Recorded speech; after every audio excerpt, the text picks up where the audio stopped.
Hello everyone, कैसे हैं आप सभी प्यारे भाइयों का, सभी प्यारे बच्चों का स्वागत करता हूं मैं प्रिंस सर आपके अपने YouTube channel boom boom physics पर। दोस्तों, आजकल हमारी कहानियां जो है ना यूट्यूब पे बड़े मस्त तरीके से चल रही हैं, है ना। चाहे वो ऑब्जेक्टिव हो, चाहे वो 2 नंबर वाली कहानी हो या 5 नंबर वाली कहानी हो, सारी कहानियों को बड़ा विधिवत तरीका से और बड़ा शानदार तरीके से हम लोग लेके चल रहे हैं, है ना। आप लोग भी मेहनत कर रहे हैं और आपके मेहनत को देख के हमारी जो इच्छाएं हैं मेहनत करने की लगातार बढ़ती जा रही है। तो जो ये सिलसिला हम लोग चला रहे हैं कि एक दिन ऑब्जेक्टिव, एक दिन सब्जेक्टिव, एक दिन ऑब्जेक्टिव, एक दिन सब्जेक्टिव, ये जो सिलसिला है ये लगातार कुछ दिनों तक हम लोग इसको कंटिन्यू रखेंगे, जब तक कि हम लोग पूरा का पूरा सब्जेक्टिव को कंप्लीट कर नहीं लेते। बहुत सारे बच्चों का यह प्रश्न है कि सर 5 नंबर वाला लॉन्ग क्वेश्चन कब आएगा। बेटा, लॉन्ग क्वेश्चन भी आएगा और आने वाले 1 से 2 दिन के अंदर में ही एक लॉन्ग वाले क्वेश्चन की वीडियो को भी मैं आपके सामने देखने को दे दूंगा। दोस्तों, मैं बता दूं आपको कि हमारे 5 नंबर वाले सवाल के लिए मैं आने वाला जो संडे है, मैं बता देता हूं, आज ही तैयार रहना आप लोग।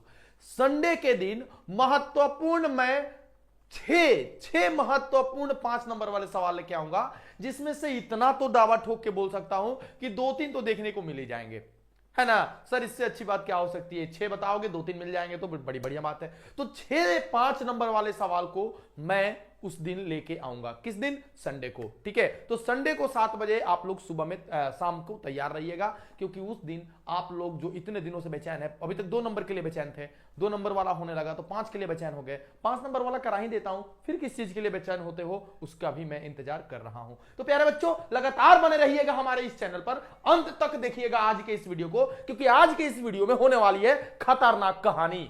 और वो खतरनाक कहानी में क्या होगा? 20 लघु उत्तरीय प्रश्न, शानदार शानदार 20 लघु उत्तरीय प्रश्न। और आप मुझे बताना आखिरी के कमेंट करके कि सर इसमें से कितने सवाल मुझे आते थे, क्योंकि हम लोगों ने इतने ऑब्जेक्टिव प्रश्न कर डाले हैं ना कि 2 नंबर वाले सवाल हमें आसान लगने लगेंगे। पक्का पक्का ना? तो आप इस सेशन को जरा शेयर कर दीजिए, 1 मिनट का समय लीजिए और प्लीज आप सारे बच्चे जो है एक शॉट लगाइए शेयर वाला, है ना। फिर उसके बाद कहानी को शुरू करता हूं मैं आपकी। चलिए शेयर कर दीजिए सारे लोग, लाइक दबा दीजिए जितने भी हैं। नए अगर आप हैं इस यूट्यूब चैनल पे, नए हैं तो please please please please please आप हमारे इस चैनल को सब्सक्राइब करें, क्योंकि ये चैनल आपको काफी लाभ पहुंचाने वाला है। बाकी सब्जेक्ट कहीं भी, है ना, आप कहीं भी पढ़िए, कोई दिक्कत नहीं है। बाकी सब्जेक्ट कहीं पे, फिजिक्स सिर्फ यहीं पे। ठीक है बच्चा? तो चलो बच्चा पार्टी, इसी स्लोगन के साथ हम लोग आगे बढ़ते हैं। कौन सा स्लोगन था आप लोग याद कर लो जरा सा, है ना। बाकी सब्जेक्ट कहीं पे, फिजिक्स सिर्फ यहीं पे। और वो यहीं पे कौन है? Boom boom physics. समझ रहे बच्चों? चलिए प्यारे बच्चों, हम लोग अपनी कहानी को शुरू करते हैं। बहुत सारे बच्चों का कहना यह था कि सर जो लिखा हुआ ला रहे उसमें हमको मजा नहीं आ रहा। आप एक काम करो सर, आप स्वयं जो लिखते हो ना, खुद से लिखते हो ना, उससे हमारा थोड़ा रिवीजन ज्यादा अच्छा होता है। तो मैंने बोला कि ठीक है, आपकी इच्छाएं हमारी सर आंखों पे, आप जो बोलोगे वही तो करेंगे हम, क्योंकि हम तो भैया आप ही को पढ़ाने आए हैं। चलो बच्चा, पहला सवाल देखो, पहला सवाल, और बताना एकदम धकाधक बताना कि क्या तुमको ये वाले प्रश्न का उत्तर मालूम है। बच्चा, क्या तुमको इस वाले प्रश्न का उत्तर मालूम है? और मुझे पता है तुमको मालूम होगा। पहला प्रश्न जो मैं तुम्हारे सामने ला रहा हूं बच्चा पार्टी, वो है लॉरेंज बल क्या है। हा हा हा हा, क्या मजाक है सर, इस प्रश्न का तो हम रोआ रोआ जानत है, रोआ रोआ जानत है इस प्रश्न का। तो बता दो ना बच्चा पार्टी, लॉरेंज बल क्या है? क्या है लॉरेंज बल? सीधा सा सवाल है, और मैं अभी तक कमेंट बॉक्स नहीं खोला हूं, जिससे मुझे ये समझ नहीं आएगा कि कौन सा बच्चा क्या बोल रहा है। तो चलो बच्चों, मैं कमेंट बॉक्स खोल लेता हूं, है ना। धकाधक शेयर करना चाहिए, क्योंकि आज या जो भी 2 नंबर वाले सवाल हो रहे हैं ना बच्चा, 2 नंबर वाले सवाल काफी इंपॉर्टेंट है। 2 नंबर वाले सवाल जो है ना, ये मतलब इसको हल्के में तो बिल्कुल लेना मत। चलिए, धकाधक गाड़ी चलनी चाहिए। हाँ सर, 2 नंबर वाले 100 गो में से 10 बोर्ड में आ जाएगा। अरे पक्का पक्का।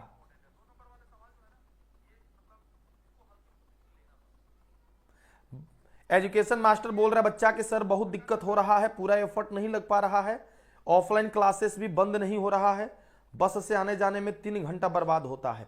बिल्कुल बेटा, बिल्कुल 3 घंटा नहीं, ज्यादा बर्बाद हो सकता है ना, ज्यादा बर्बाद हो सकता है बच्चा, है ना, ज्यादा बर्बाद हो सकता है। तो थोड़ा सा आप लोग देखिए कि आप लोगों की सिलेबस की क्या कंडीशंस है, वो सिलेबस की क्या अवस्थाएं हैं, और उसके हिसाब से बच्चा पार्टी थोड़ा आप काम कीजिए, है ना। क्योंकि अब तो ज्यादा से ज्यादा, जितना ज्यादा से ज्यादा आप घर पे समय व्यतीत करोगे, जितना से ज्यादा सेल्फ स्टडी करोगे, मैंने आपको कल एक रफ आइडिया बताया था, 5 से 6 घंटे आपको स्वयं पढ़ना होगा। इससे इस 5 से 6 घंटे में ऑनलाइन क्लास, ऑफलाइन क्लास, ये वाली चीजें ऐड नहीं होनी चाहिए। ये 5 से 6 घंटे आपकी स्वयं की क्लास होनी चाहिए, जो आप स्वयं कर रहे हो, स्वयं पढ़ रहे हो, ठीक है, वो आपकी क्लास होनी चाहिए भाई। तो इससे अगर कम दे रहे हो तो अभी आप सच में आप अपने साथ ईमानदारी से काम नहीं कर रहे हो, ठीक है। इतने से अगर कम आवर जा रहा है आपका तो भाई आप लॉस में हो, ठीक है, आप रेस से बाहर होने वाले हो। अभी आपका इतना होना चाहिए, और ये इतना नहीं होना चाहिए, और आगे बढ़ना चाहिए। चलिए आइए, लॉरेंज बल क्या है भाई साहब, लॉरेंज बल क्या है बताओ मुझे। What is Lorentz force, what is Lorentz force. Sir 2 number वाला 100 गो में 10 गो, अरे पक्का यार, क्या एक ही बात, पक्का बोल दिया ना भाई, आएगा तो आएगा।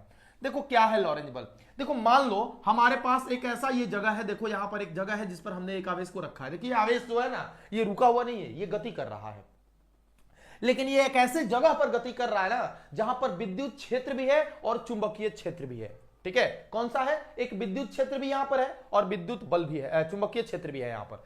तो आवेश अगर विद्युत क्षेत्र में है बेटा तो इस पर विद्युत बल लगेगा, ठीक है। और अगर यही आवेश चुंबकीय क्षेत्र में गति करेगा तो भाई साहब इस पर एक चुंबकीय बल भी लगेगा। तो अब बताओ मुझे कि इसी आवेश पर कै गो बल लग गया रे बाबू, इसी आवेश पर दो गो बल लग गया रे बेटा। एफ ई भी लग गया मतलब विद्युत बल भी लग गया, और एफ बी भी लग गया मतलब कि हमारा चुंबकीय बल भी लग गया। तो अब मेरे हिसाब से यह है कि सर अब इस पर तो दो गो बल रहा है, दो गो बल लग रहा है। इसी दोनों संयुक्त बलों को लॉरेंज बल कहा जाता है, ठीक है भाई साहब। इसी दोनों के संयुक्त बलों को लॉरेंज बल कहा जाता है। तो इसका हम लोग कैसे लिखेंगे आंसर सर, मैं लिखूंगा यहां पर उत्तर, ठीक है बेटा। कैसे एग्जाम में लिखना है यहीं से आपको सीख भी लेना होगा, कैसे एग्जाम में हमको सुंदर पैटर्न में लिखना है वो मैं सारा आपको सिखा रहा हूं, ठीक है। जैसे मैं लिख रहा हूं वैसे लिखना, वैसे आपको सीखना है, ठीक है बेटा। आपको बिल्कुल भी वैसे ही करना है। देखिए जब कोई आवेश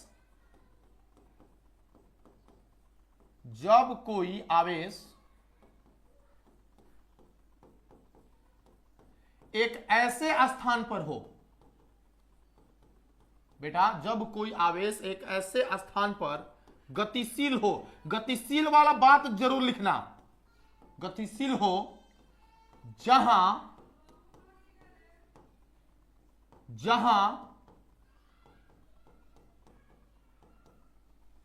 विद्युत क्षेत्र के साथ चुंबकीय क्षेत्र भी उपस्थित हो, चुंबकीय क्षेत्र भी उपस्थित हो। समझ रहे बात को। उस समय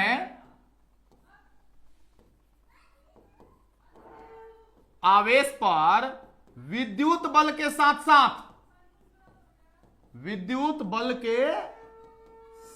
साथ चुंबकीय बल भी कार्य करता है पुत्र हमारे, ठीक है। चुंबकीय बल भी कार्य करता है, ध्यान से देखिएगा, एकदम ध्यान से। इन्हीं संयुक्त बलों को, देखो ध्यान से पढ़ना है, इन्हीं संयुक्त बलों को, इतना ना प्यार से देखने जरूरी नहीं है कि 20 सवाल हो ही, बट 10 ही हो, वो 10 परफेक्ट होना चाहिए और आज एकदम हमारे खोपचे में याद हो जाना चाहिए, ताकि जब परीक्षा में इसमें से एक भी अगर आ जाए तो एक भी सवाल जो है ना छूटना नहीं चाहिए, गर्दा हो जाना चाहिए। संयुक्त बलों को लॉरेंज बल कहा जाता है। क्या कहा था बेटा, लॉरेंज बल कहा जाता है। अब इतना लिख के छोड़ मत देना दोस्त, इतना लिख के छोड़ मत देना, नीचे और लिखना। क्या लिखोगे अब आगे कि सर लॉरेंज बल जो होता है ना हमारा, लॉरेंज बल जो होता है ना हमारा बराबर होता है विद्युत बल, है ना, और प्लस कौन सा बल बेटा, चुंबकीय बल। मेरे दोस्त ये लॉरेंज बल बराबर विद्युत बल मतलब कि हमारा एफ ई और चुंबकीय बल मतलब एफ बी। दोस्त एफ बराबर क्यू इंटू ई हो जाता है हमारा विद्युत बल, और क्यू भी हमारा हो जाता है कौन सा बल, चुंबकीय बल। प्यारे भाई अगर मैं यहां से क्यू को कॉमन ले लूंगा तो E plus v B sine theta मुझे यहां से प्राप्त हो जाएगा। अब अगर आपसे कहा जाए कि लॉरेंज बल का सदिशीय रूप लिखो, क्योंकि यह भी ऑब्जेक्टिव में पूछा हुआ है कि लॉरेंज बल का वेक्टर फॉर्म क्या होता है, तो यहां से आपको लिखना पड़ेगा हमारे बबुआ कि वेक्टर E प्लस यहां पर लिखना पड़ेगा बाबू हमारे V क्रॉस B। और आप देखे होंगे जो ऑब्जेक्टिव का सेशन में करा रहा हूं, उस ऑब्जेक्टिव के सेशन में 2-3 बार मिला होगा, ये 2-3 बार मिला होगा, ये है कि नहीं बाबू? अब बढ़िया है सर, ओके, आप लोग बोल दीजिएगा वही होगा बेटा। अब देखो, अब ऐसे अगर पूरा सवाल का आंसर कर लिया ना आपने, तो स्केल जरूर एग्जाम में ले जाना है, स्केल। और स्केल से एक ऐसा लाइन आपको ड्रॉ करना है बेटा, स्केल से आपको एक ऐसा लाइन ड्रॉ करना है एकदम नीचे से, है ना? स्केल से आपको ऐसा लाइन ड्रॉ करना है, ऐसा लाइन ड्रॉ करना है बेटा, है ना? स्केल से एक ऐसा लाइन ड्रॉ करना है आपको। और अब मैं बता रहा हूं, देखो ध्यान से, स्केल से एक ऐसा लाइन ड्रॉ कर देना, ठीक है? और अब उसके नीचे दूसरा क्वेश्चन लिखना है। हर एक क्वेश्चन समाप्ति के बाद ऐसे एक लाइन ड्रॉ कर देना। इससे एग्जामिनर की नजर में तुम्हारा जो वो है ना, क्या बोलते हैं उसको, बच्चा इंप्रेशन, वो इंप्रेशन तुम्हारा अच्छा बन जाता है कि अरे यार ये तो बच्चा अच्छा लिख रहा है ना, ये तो बच्चा अच्छा लिख रहा है, ठीक है? तो ध्यान दीजिएगा, अगले सवाल की तरफ बढ़ा जाए। ये था हमारा लॉरेंज बल, ये था हमारा लॉरेंज बल। आगे बढ़े, कोई दिक्कत है तो बोल दो। कोई होता है सर, हर किसना बताओ ये क्या रे, बिक्की बिहारी साला बाहर कर देंगे तुमको। ये पूछ रहा है कि कितने बजे से होता है, इसको अभी तक ये भी नहीं मालूम है भटियारा को कितने बजे से क्लास चलता है। बट बेहुदा, चलिए अगले सवाल की तरफ बढ़ते हैं और इसका आप लोग आंसर कीजिएगा। क्वेश्चन है, दो प्रतिरोध, एक मिनट आप लोग थोड़ा सा वो रहिएगा।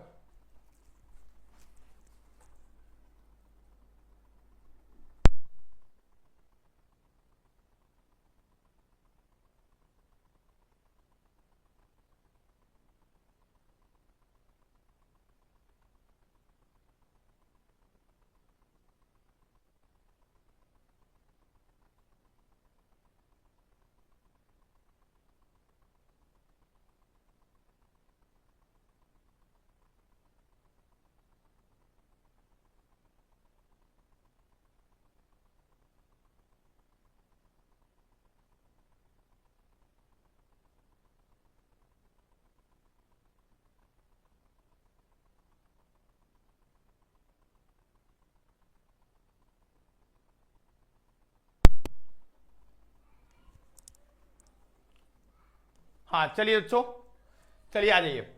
दो प्रतिरोध जिनका अनुपात, दो प्रतिरोध बेटा जिनका अनुपात 3:4 है ना, पार्श्वबद्ध में जुड़े हैं, पार्श्वबद्ध में जुड़े हैं, पार्श्वबद्ध में बेटा जुड़े हैं, ओके। इनमें उत्पन्न ऊष्मा का अनुपात क्या होगा, ऊष्मा का अनुपात क्या होगा? एक बच्चा अभी बोला हमको कि सर इंग्लिश में लिख दीजिए। मैं इंग्लिश में बेटा बोलता हूं, है ना, लिखने में तो ज्यादा समय जाएगा, मैं इंग्लिश में बोलता हूं, आप उसको नोट डाउन कर लो, ठीक है? मैं इंग्लिश में बोलता हूं, देख लो।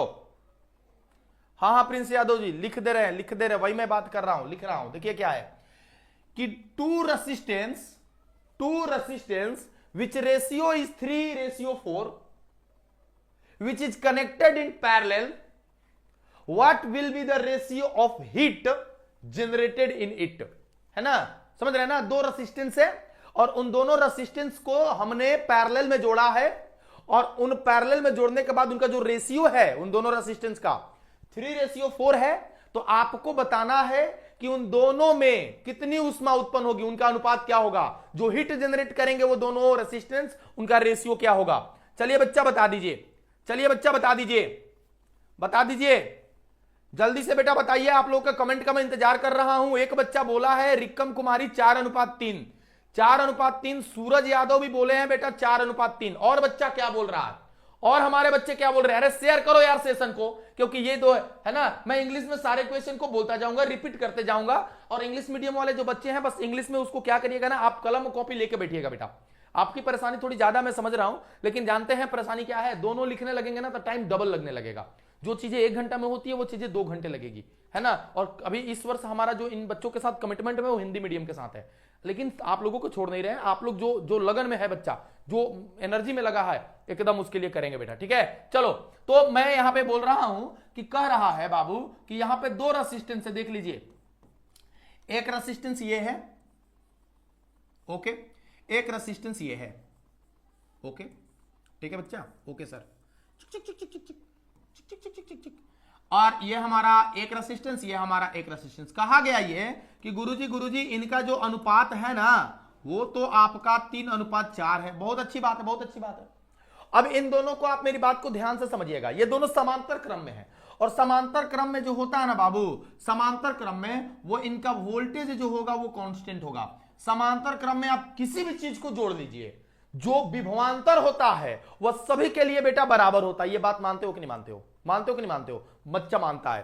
तो अब बाबू जो हीट जनरेट होता है वो वाले के लिए ये वाला फॉर्मूला लगेगा, ये वाला। और अगर भी कांस्टेंट है तो हमारा H और R में ये वाला संबंध आ जाएगा। मतलब कि जितना ज्यादा प्रतिरोध उतना ही कम ऊष्मा उत्पन्न होगी। यानी कि बेटा H1/H2 जो होगा वो R1/R2 का नहीं, R2/R1 के बराबर होगा।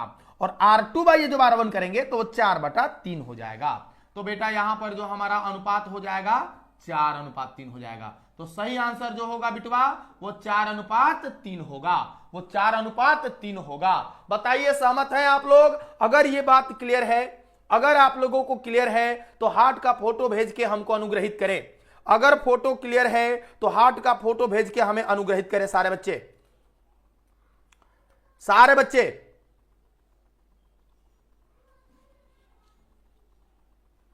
जल्दी से। अच्छा, कमेंट आगे नहीं बढ़ रहा है। हो अभी, अरे बाप रे बाप रे।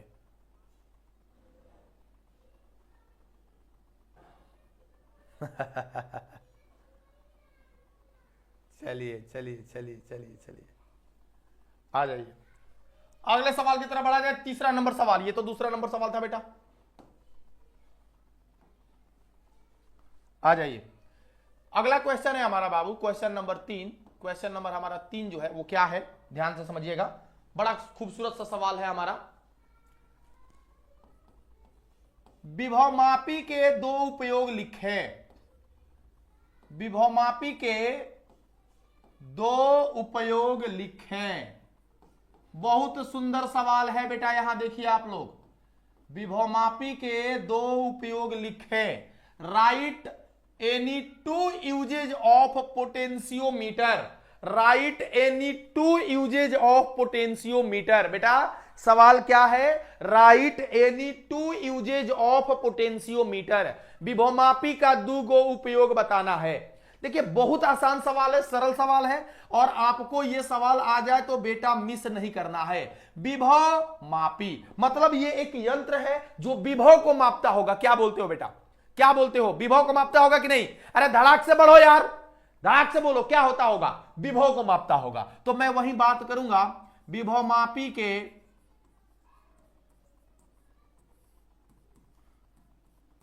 2 उपयोग निम्नलिखित हैं।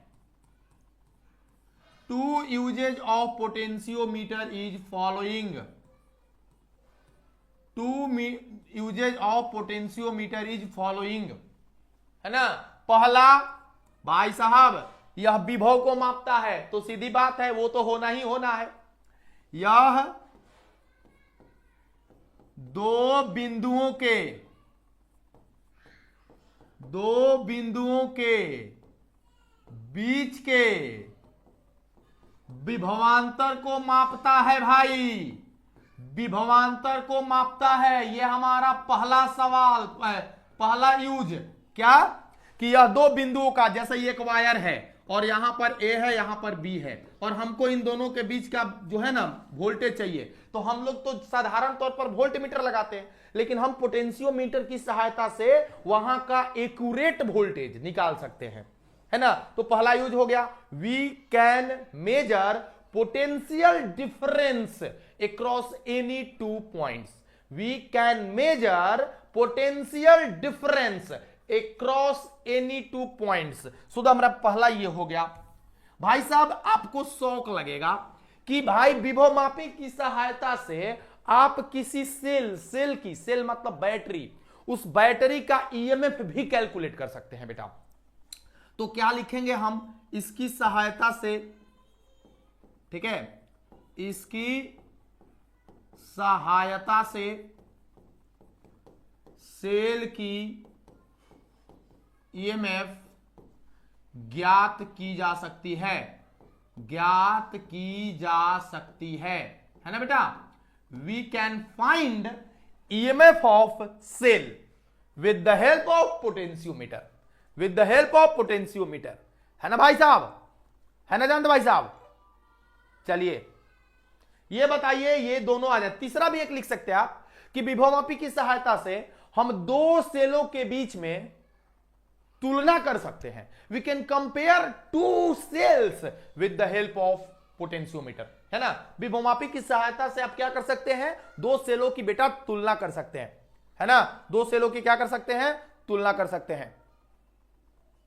सर कल होगा प्लीज, सर एक बार बोलिए कि क्या होगा रे सर। जिस क्वेश्चन का आंसर लास्ट में खत्म ना हो उसको दूसरे पेज में उसका आंसर क्या लिखकर एकदम लिखें, एकदम लिखें बाबू, एकदम लिखें। मैं बता रहा हूं किसी तरह का दिक्कत नहीं होगा, किसी तरह का दिक्कत नहीं होगा बेटा, किसी तरह का दिक्कत नहीं होगा। आराम से आप कर सकते हो, उसको आराम से कर सकते हो, है ना। लिखो अगला खतरनाक सवाल लिख रहा हूं मैं, अगला खतरनाक सवाल लिख रहा हूं मैं। थॉमसन प्रभाव क्या है, थॉमसन प्रभाव क्या है। मैं जानना चाहता हूं कि कितने सारे बच्चे इसका आंसर कर रहे हैं। व्हाट इज थॉमसन इफेक्ट, तो इसको लिख देता हूं, छोटा है। व्हाट इज थॉमसन इफेक्ट, मैं देखना चाहता हूं कितने सारे बच्चे कर पा रहे हैं इसको। What is Thomson effect, Thomson effect क्या है, कितने लोगों को पता है। बस आप एक काम कीजिए ना, आप कितने लोगों को पता है, बस आप लोग हाथ उठाइए ना यहां।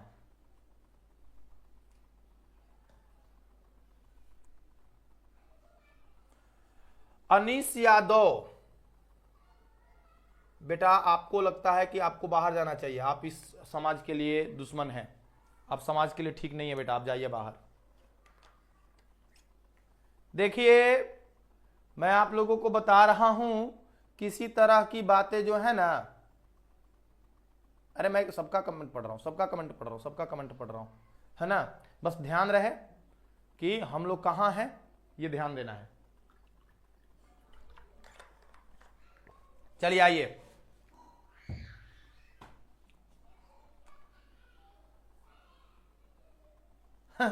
अरे थॉमसन प्रभाव, रे भाई थॉमसन प्रभाव नहीं पढ़े आप लोग, थॉमसन प्रभाव नहीं पढ़े आप लोग जी।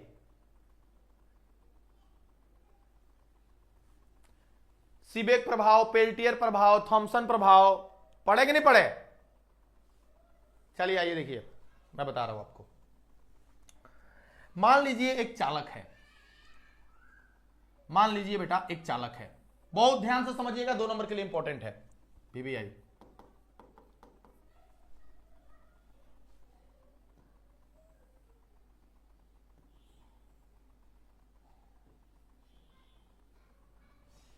ठीक है, ये एक चालक है। हमने क्या किया, गर्म करके इसको हॉट कर दिया एक इंड को, और हमने इसको कोल्ड रखा, हमने इसको क्या रखा, कोल्ड रखा। हमारी बात को समझिएगा कि अगर आप एक ले लेते हैं मेटल, इसका एक जो है इंड को हॉट कर देते हैं, दूसरे को कर देते हैं कोल्ड, तो अब जब आप इससे बेटा करंट को फ्लो कराओगे ना, ये करंट आई को, ये करंट कहां कहां जाता है, हॉट से कोल्ड की ओर, तो आप क्या देखोगे कि कंडक्टर से आपका हीट एनर्जी रिलीज कर रहा है। ओए होए, ऐसी बात है, जी हां सर ऐसी ही बात है। क्या देखेगा आप, देखिएगा ध्यान से, आपके पास एक मेटल है, आपके पास क्या है, एक धातु का कोई टुकड़ा है, उसका एक सिरा आपने हॉट कर दिया, दूसरा सिरा आपने कोल्ड कर दिया। ओके, और फिर अब हॉट वाले से कोल्ड की तरफ आप धारा का प्रवाह करा रहे हैं। जब बेटा आप धारा का प्रवाह कराइएगा ना, तो क्या देखिएगा, जब हॉट वाले से कोल्ड की ओर धारा का प्रवाह कराइएगा तो उष्मा का उत्सर्जन होता है, यानी कि ये जो बाहर निकलता हुआ दिख रहा है आपको, यहां पर मैं इस बात को नोटिस करूंगा कि ये उष्मा उत्सर्जन है। ये क्या है बेटा, उष्मा उत्सर्जन है। ओके माय गॉड, इतना आसान था। अब मैं धारा के डायरेक्शन को बदल रहा हूं, अब मैं धारा के डायरेक्शन को बदल रहा हूं, फिर से मैं एक मेटल का वायर ले रहा हूं बेटा, ठीक है, और अब की बार ये हॉट वाला पोजीशन है बिल्कुल, और सर ये वाला कोल्ड वाला पोजीशन है बिल्कुल सर। अब मैं क्या कर रहा हूं कि अब की बार कोल्ड से हॉट की ओर करंट भेज रहा हूं, तो अभी मैं क्या देखूंगा, चीजें परिवर्तित हो जाएंगी, चीजें उल्टी हो जाएंगी, और यहां पर इस तरह से टिक टिक टिक टिक टिक टिक टिक टिक ऐसी, देख रहे हो, मजा आ रहा है, मजा आ रहा है मेरे लाल, मजा आ रहा है मेरे लाल, आएगा मेरे लाल। उष्मा का अवशोषण हो रहा है, यहां पर क्या हो रहा है, बाहर से स्रोत से उष्मा अवशोषण हो रहा है भाई साहब, क्या हो रहा है, उष्मा अवशोषण हो रहा है, ठीक है दोस्त, यहां पर हो रहा है उष्मा अवशोषण, यहां पे क्या हो रहा है, उष्मा अवशोषण उत्सर्जन। इसी प्रक्रिया को कहा जाता है थॉमसन प्रभाव, यही प्रक्रिया, यही प्रोसेस कहलाता है थॉमसन प्रभाव, ठीक है बेटा, है ना। जब किसी धातु, देखो एमएस धोनी लिखा है, मैं इसको पढ़ता हूं, देखो, जब किसी धातु के एक सिरे को गर्म तथा दूसरे को ठंडा रखा जाता है, गर्म भाग से धारा प्रवाह करेंगे तो उत्सर्जन होगा तथा ठंडे भाग से धारा प्रवाह करेंगे तो उष्मा का अवशोषण होगा।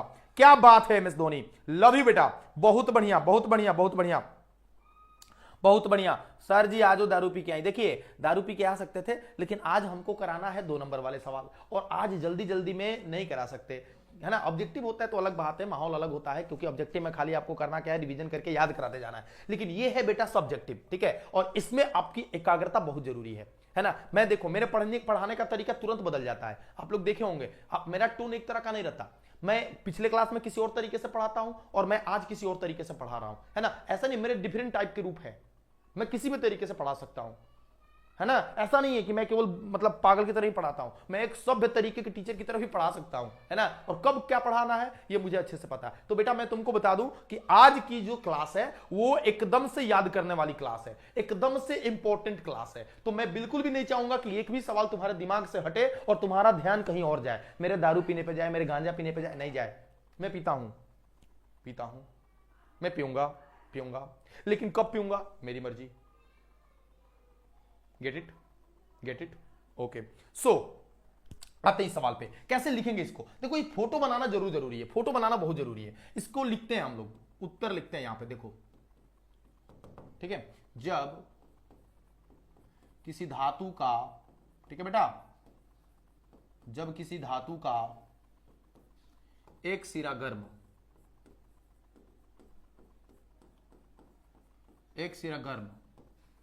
तथा बेटा दूसरा ठंडा रखा जाए, दूसरा ठंडा हो एवं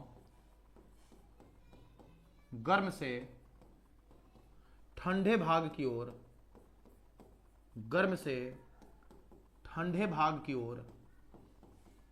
धारा का प्रवाह कराया जाए, धारा का प्रवाह कराया जाए, तो उष्मा का उत्सर्जन होता है। ये आएगा एग्जाम में भाई साहब, ये आएगा, और इसको मार लो, है ना, उत्सर्जन होगा तथा ठंडे से गर्म भाग की ओर,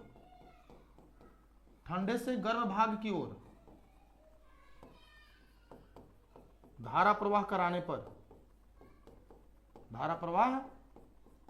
पर उष्मा का क्या होगा बेटा, अवशोषण होगा, उष्मा का क्या होगा, अवशोषण होगा। भाई साहब ये हमारे उत्तर हो गए, और बताइए पसंद आया आपको उत्तर, ये बताइए बेटा,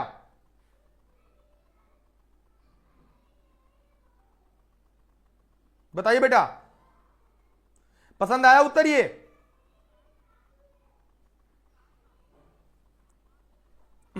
ये आएगा, इंपॉर्टेंट है। ये वीवीआई मैंने मोहर लगा चुका हूं मैं, ये वीवीआई बेटा। हाँ कल टेस्ट होगा पक्का, एकदम बच्चा टेस्ट होगा। और देखो मेरे पास टेस्ट का पेपर आ भी गया शायद। वेट अ मिनट, क्या मैं क्वेश्चन आउट कर दूं? क्या मैं क्वेश्चन आउट कर दूं बेटो? क्या मैं क्वेश्चन आउट कर दूं? नहीं, मैं क्वेश्चन आउट नहीं करूंगा, मैं क्वेश्चन आउट नहीं करूंगा, ठीक है ना। चलिए बच्चों, चलिए आगे बढ़ते हैं हम लोग, आइए आगे। तो ये है हमारा थॉमसन प्रभाव, ठीक है। चलो दोस्तों अब आगे बढ़ते हैं क्वेश्चन नंबर 5 पे। क्वेश्चन नंबर 5 क्या है हमारा? 5 है, विभवमापी का सिद्धांत क्या होगा? विभवमापी का सिद्धांत क्या है? ठीक है, दो सेलों के ईएमएफ की तुलना का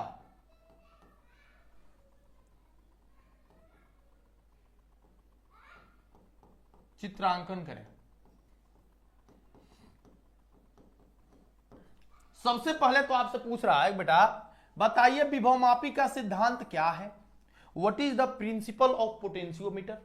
और उसके बाद कह रहा है कि हमारे पास दो दो सेल के ईएमएफ है और उनकी तुलना करी जा रही है, तो वो चित्र हमको बना के बताइए कि भाई साहब वो चित्र में कैसे ईएमएफ की तुलना की जा रही है। और ये सवाल इंपॉर्टेंट है, ये सवाल इंपॉर्टेंट है, ये सवाल इंपॉर्टेंट है, ये सवाल इंपॉर्टेंट है, ये सवाल आप एकदम ध्यान रखें बेटा, ये इंपॉर्टेंट है, ठीक है। चलिए अगले सवाल की तरफ, यहां पर इसका उत्तर देखते हैं बेटा, इसका उत्तर देखता हूं मैं क्या होगा।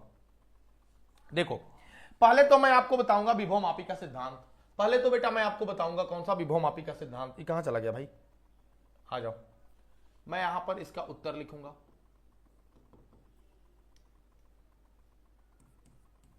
कोई बताएगा विभवमापी का सिद्धांत?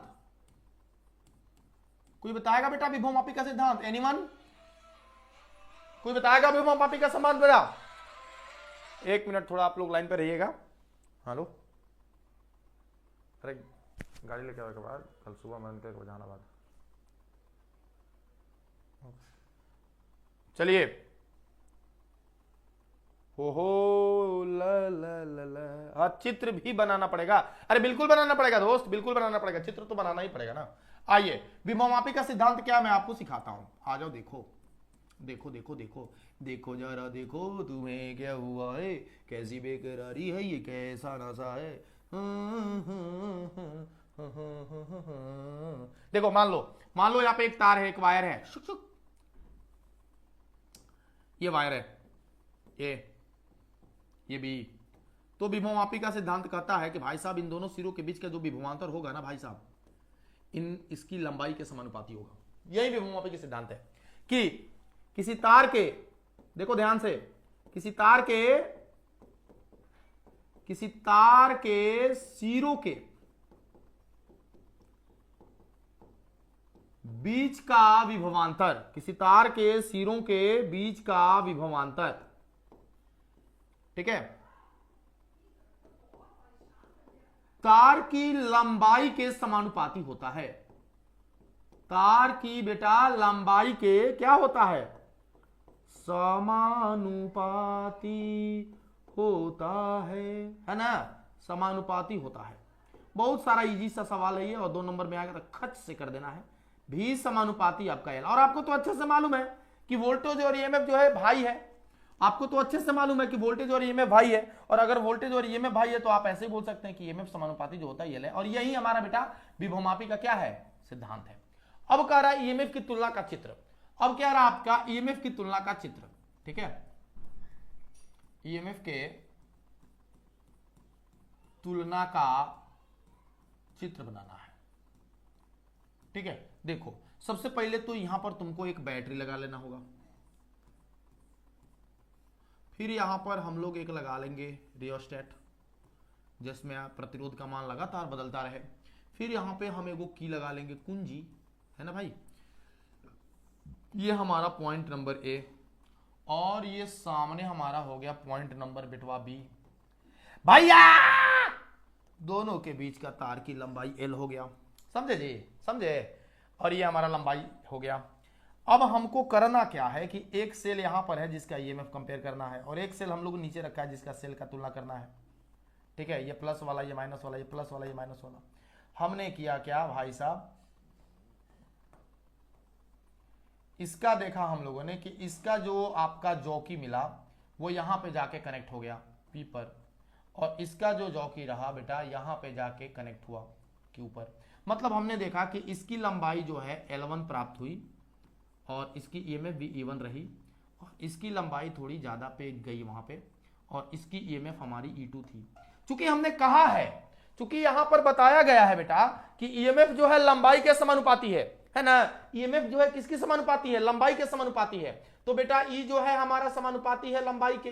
तो आप बोलेंगे कि गुरुजी E1 जो है बटा में E2 जो है वो बराबर हो जाएगा L1/L2 के, यानी कि जिसकी लंबाई ज्यादा वोल्टेज उसी का ज्यादा। तो तुम जरा यहां बता दो, तुलना करके बता दो किसका ईएमएफ ज्यादा। मैं आपसे पूछना चाहता हूं कि बताइए कि बेटा यहां पर E1 is greater than E2 होगा या फिर बेटा E2 is greater than E1 होगा। मैं पूछना चाहता हूं कि एक नंबर ये वाला बॉक्स सही मारूं या 2 नंबर वाला बॉक्स सही मारूं। मैं आप लोगों से कमेंट में पूछना चाहता हूं कि 1 नंबर सही होगा कि 2 नंबर। बताइए कौन, किसका ईएमएफ ज्यादा है, 1 नंबर का या 2 नंबर का। जल्दी से बता के हमको बताइए, तुरंत फास्ट बोलिए बेटा।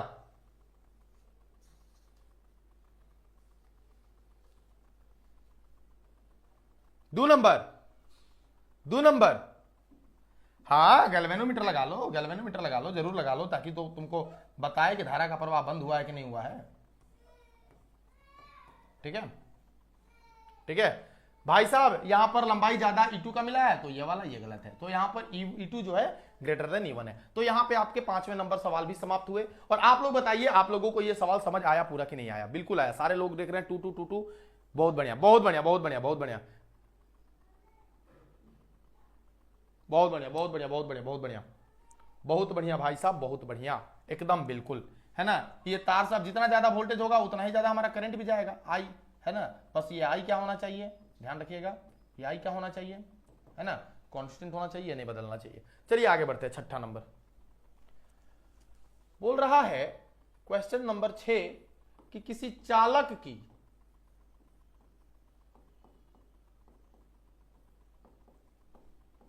प्रतिरोधकता का, किसी चालक की प्रतिरोधकता का व्यंजक लिखें, व्यंजक लिखें तथा इसके प्रत्येक पद को समझाएं, तथा इसके प्रत्येक पद को समझाएं, तथा इसके प्रत्येक पद को क्या करें बेटा, समझाएं। इसके प्रत्येक पद को क्या करें बेटा, समझाएं।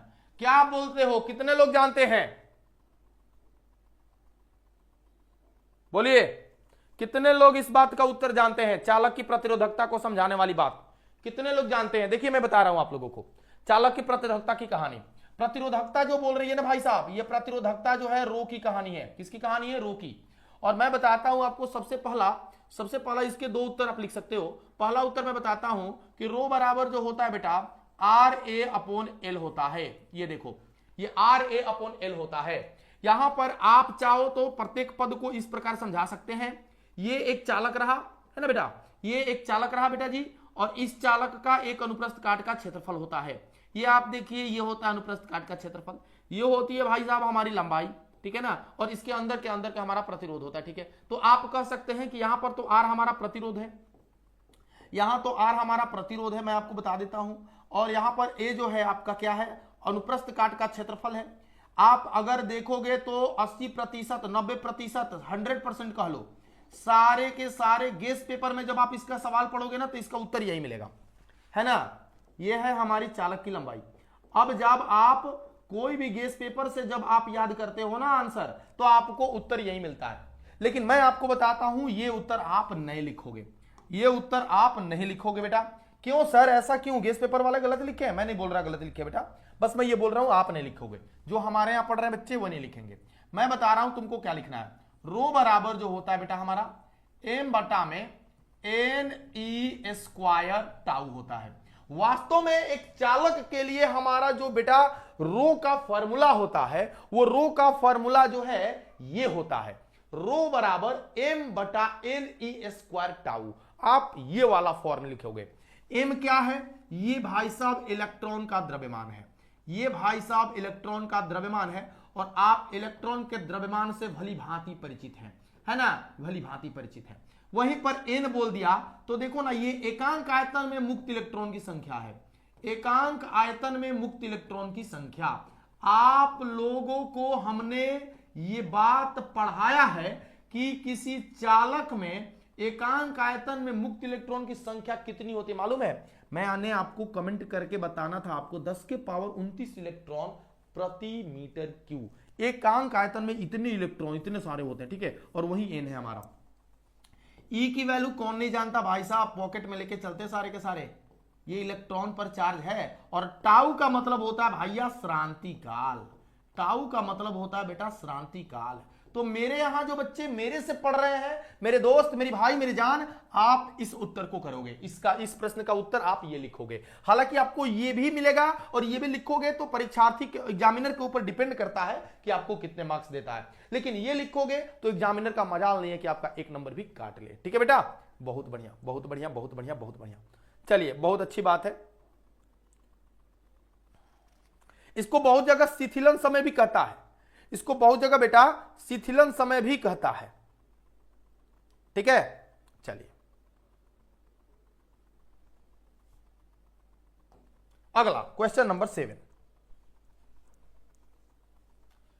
ये बताइएगा आप लोग, सेल के आंतरिक प्रतिरोध से आप क्या समझते हैं? सेल के आंतरिक प्रतिरोध से आप क्या समझते हैं बेटा? सेल के आंतरिक प्रतिरोध से आप क्या समझते हैं? सेल के आंतरिक प्रतिरोध से आप क्या समझते हैं? पहला सवाल, और इसी में एक और सवाल ऐड करेगा, है ना, यह किन दो कारकों पर निर्भर करती है? यह किन दो कारकों पर निर्भर करती है? यह किन दो कारकों पर निर्भर करती है बेटा? यह प्रश्न है हमारा। बता सकते हो क्या सेल का आंतरिक प्रतिरोध क्या है? अच्छा एक बात बताइए, कभी कभी ऐसा होता होगा, पता नहीं आपके साथ होता है कि नहीं होता है, हमको तो लगता है कि लगभग लोगों के साथ ऐसा होता होगा। मैं आपसे पूछता हूं, वो बताइएगा आप लोग। देखिए, सारे बच्चों को मैं फिर से बता रहा हूं कि इस वीडियो के आखिरी तक बेटा आपको बने रहना है ना, इस वीडियो के आखिरी तक आपको बने रहना है, धकाधक काम करते जाना है, बिल्कुल भी आपको लास्ट तक हटना नहीं है। शेयर कीजिए, जो भी बच्चा अभी तक नहीं जुड़ा है उनको बताइए कि भैया आज का सेशन बहुत इंपॉर्टेंट है, इसको गड़बड़ ना होने देना, क्योंकि सारे सवाल आप लोग देख रहे होंगे, जबरदस्त जबरदस्त फैंटास्टिक फैंटास्टिक चल रहा है। ठीक है, तो चलिए जम के एक बार फिर से शेयर कर दीजिए आप सभी लोग, तब तक हम पानी पी ले रहे हैं। ये सवाल आप लोग पढ़िए और एक बार धकाक से शेयर कर दीजिए, और शेयर करके इसको तुरंत 100 के आसपास पहुंचाइए। चलिए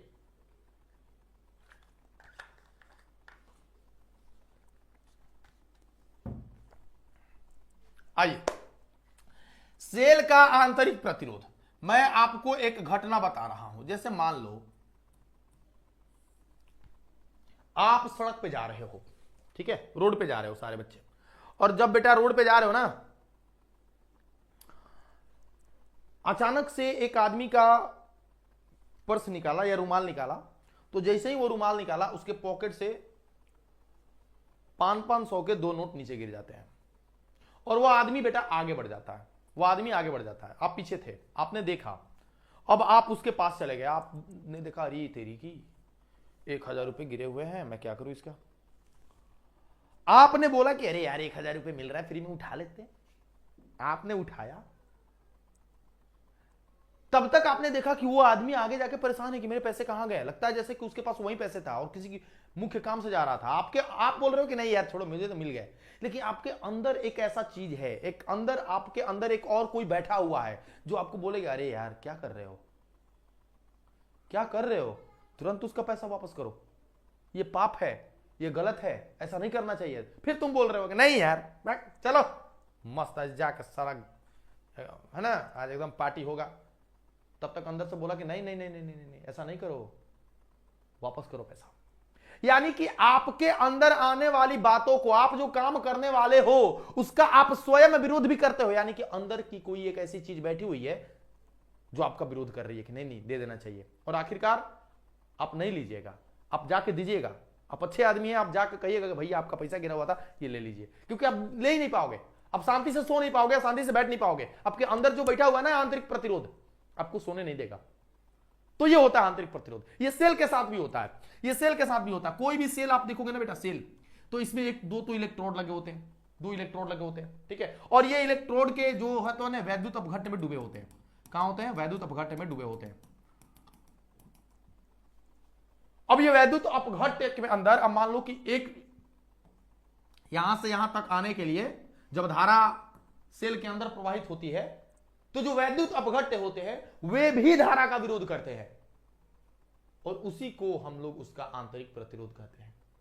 सेल के भीतर वैद्युत अपघट्य द्वारा धारा के मतलब धारा का विरोध आंतरिक प्रतिरोध कहा जाता है। अब मेरी बात को ध्यान से समझिएगा, अगर आपकी बैटरी नई है, आपकी बैटरी नई है, तो आपका वैद्युत अपघट्य भी नया होगा। इसका मतलब कि उसमें धारा का विरोध कम करने वाले जो कारक है वो अभी कम होंगे। वो अभी क्या होंगे बेटा? कम होंगे। लेकिन जैसे जैसे जैसे जैसे बैटरी आपकी पुरानी होती जाएगी, वैसे वैसे धारा का विरोध करने वाले कारक भी क्या होते जाएंगे बेटा? बढ़ते जाएंगे। और एक ऐसा समय आएगा कि कुछ समय बाद, जैसे मोबाइल को ही ले लो ना, नया बैटरी होता है, नया मोबाइल होता है तो काफी लंबा चलता है, एक बार चार्ज करने पे 2 दिन चल जाता है। लेकिन जब पुरान हो जाता है तो साला मालूम चला सुबह चार्ज किया, दोपहर में खत्म, दोपहर को खत्म किया, शाम को खत्म, शाम को चार्ज किया, रात को 12 बजे टे बोल दिया, अलार्म लगा के सोए थे, मालूम चला सुबह में बजा ही नहीं। क्यों भाई? बैटरी डिस्चार्ज हो गया था। पता है क्यों? क्योंकि बैटरी का वैद्युत अपघट्य पुराना हो जाने पर उसका आंतरिक प्रतिरोध बहुत ज्यादा बढ़ जाता है। ठीक है भाई? तो आंतरिक प्रतिरोध क्या होता है, अब आइए हम लोग लिखते हैं। सेल के भीतर, सेल के भीतर वैद्युत अपघट्य, सेल के भीतर वैद्युत अपघट्य द्वारा धारा का विरोध, धारा का विरोध सेल का आंतरिक प्रतिरोध कहा जाता है। सेल का क्या कहा जाता है बेटा? आंतरिक प्रतिरोध कहा जाता है। सेल का आंतरिक प्रतिरोध कहा जाता है। हमारी बातों को ध्यान से समझिएगा, ये आपका है सेल का आंतरिक प्रतिरोध, सेल का आंतरिक प्रतिरोध। क्लियर है बेटा? सर पीडीएफ क्यों नहीं दे रहे हैं? आज पीडीएफ इसका जाएगा, इसी का नहीं, 2 नंबर वाले जितने भी गए हैं ना, सबका पीडीएफ आज आपको हम भेज ही देंगे भाई। डर गए आप लोगों से, भेज ही देंगे पक्का का पक्का। आज लोग आप लोगों को एकदम से बहुत परेशान कर लिया आप लोगों को। चलिए आ जाइए। अब बात कर रहा है कि सेल का जो भैया ये किन कारकों पर निर्भर करता है। तो देखो, सेल का आंतरिक प्रतिरोध,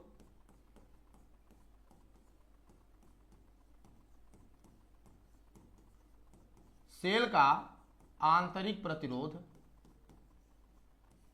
निम्नलिखित 2 कारकों पर निर्भर करता है।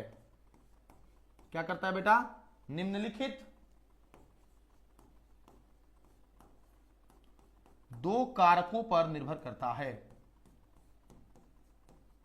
2 कारकों पर निर्भर करता है। वो कारक कौन कौन से हैं? वो कारक समझ लीजिए। पहला कारक बेटा वैद्युत अपघट्य जो आपने लिया है, वो वैद्युत अपघट्य जो है आपका उसके प्रकृति पर, वैद्युत अपघट्य के बेटा किस पर? प्रकृति पर। और हमारा जो दूसरा है वो वैद्युत अपघट्य के, वैद्युत अपघट्य के सांद्रता पर। सांद्रता का मतलब होता है क्या? सांद्रता का मतलब होता है क्या? उसकी मतलब गाढ़ापन पर। सांद्रता मतलब गाढ़ापन, गाढ़ा गाढ़ा है ना, डेंसिटी ज्यादा हो। तो इसका उत्तर आप आसानी से ये लिख के निकल लोगे। ठीक है? पूरी की पूरी मार्क्स आपको मिल जाएगी। हाँ जी बाबू कल टेस्ट है। हाँ जी बाबू कल टेस्ट है। चलिए आगे बढ़े, अगले सवाल की तरफ बढ़ते हैं। 8 नंबर, ये आप लोग बताएंगे। एक बल्ब पर, देखते हैं कितने लोग इसका आंसर करते हैं। एक बल्ब पर 100 वाट 220 वोल्ट लिखा है, 240 वोल्ट के सप्लाई से जोड़ने पर, 240 वोल्ट के सप्लाई से जोड़ने पर, ठीक है बेटा, व्यय शक्ति बताएं, व्यय शक्ति बताएं। चलिए जल्दी से बता दें आप लोग कि क्या होगा, क्या होगा।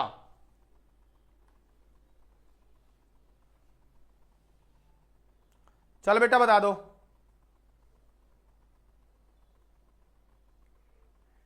चलिए इसका उत्तर कितने लोग दे रहे हैं मैं देखना चाहता हूं, वही वाला बात, कितने लोग इसका उत्तर दे पा रहे हैं बस।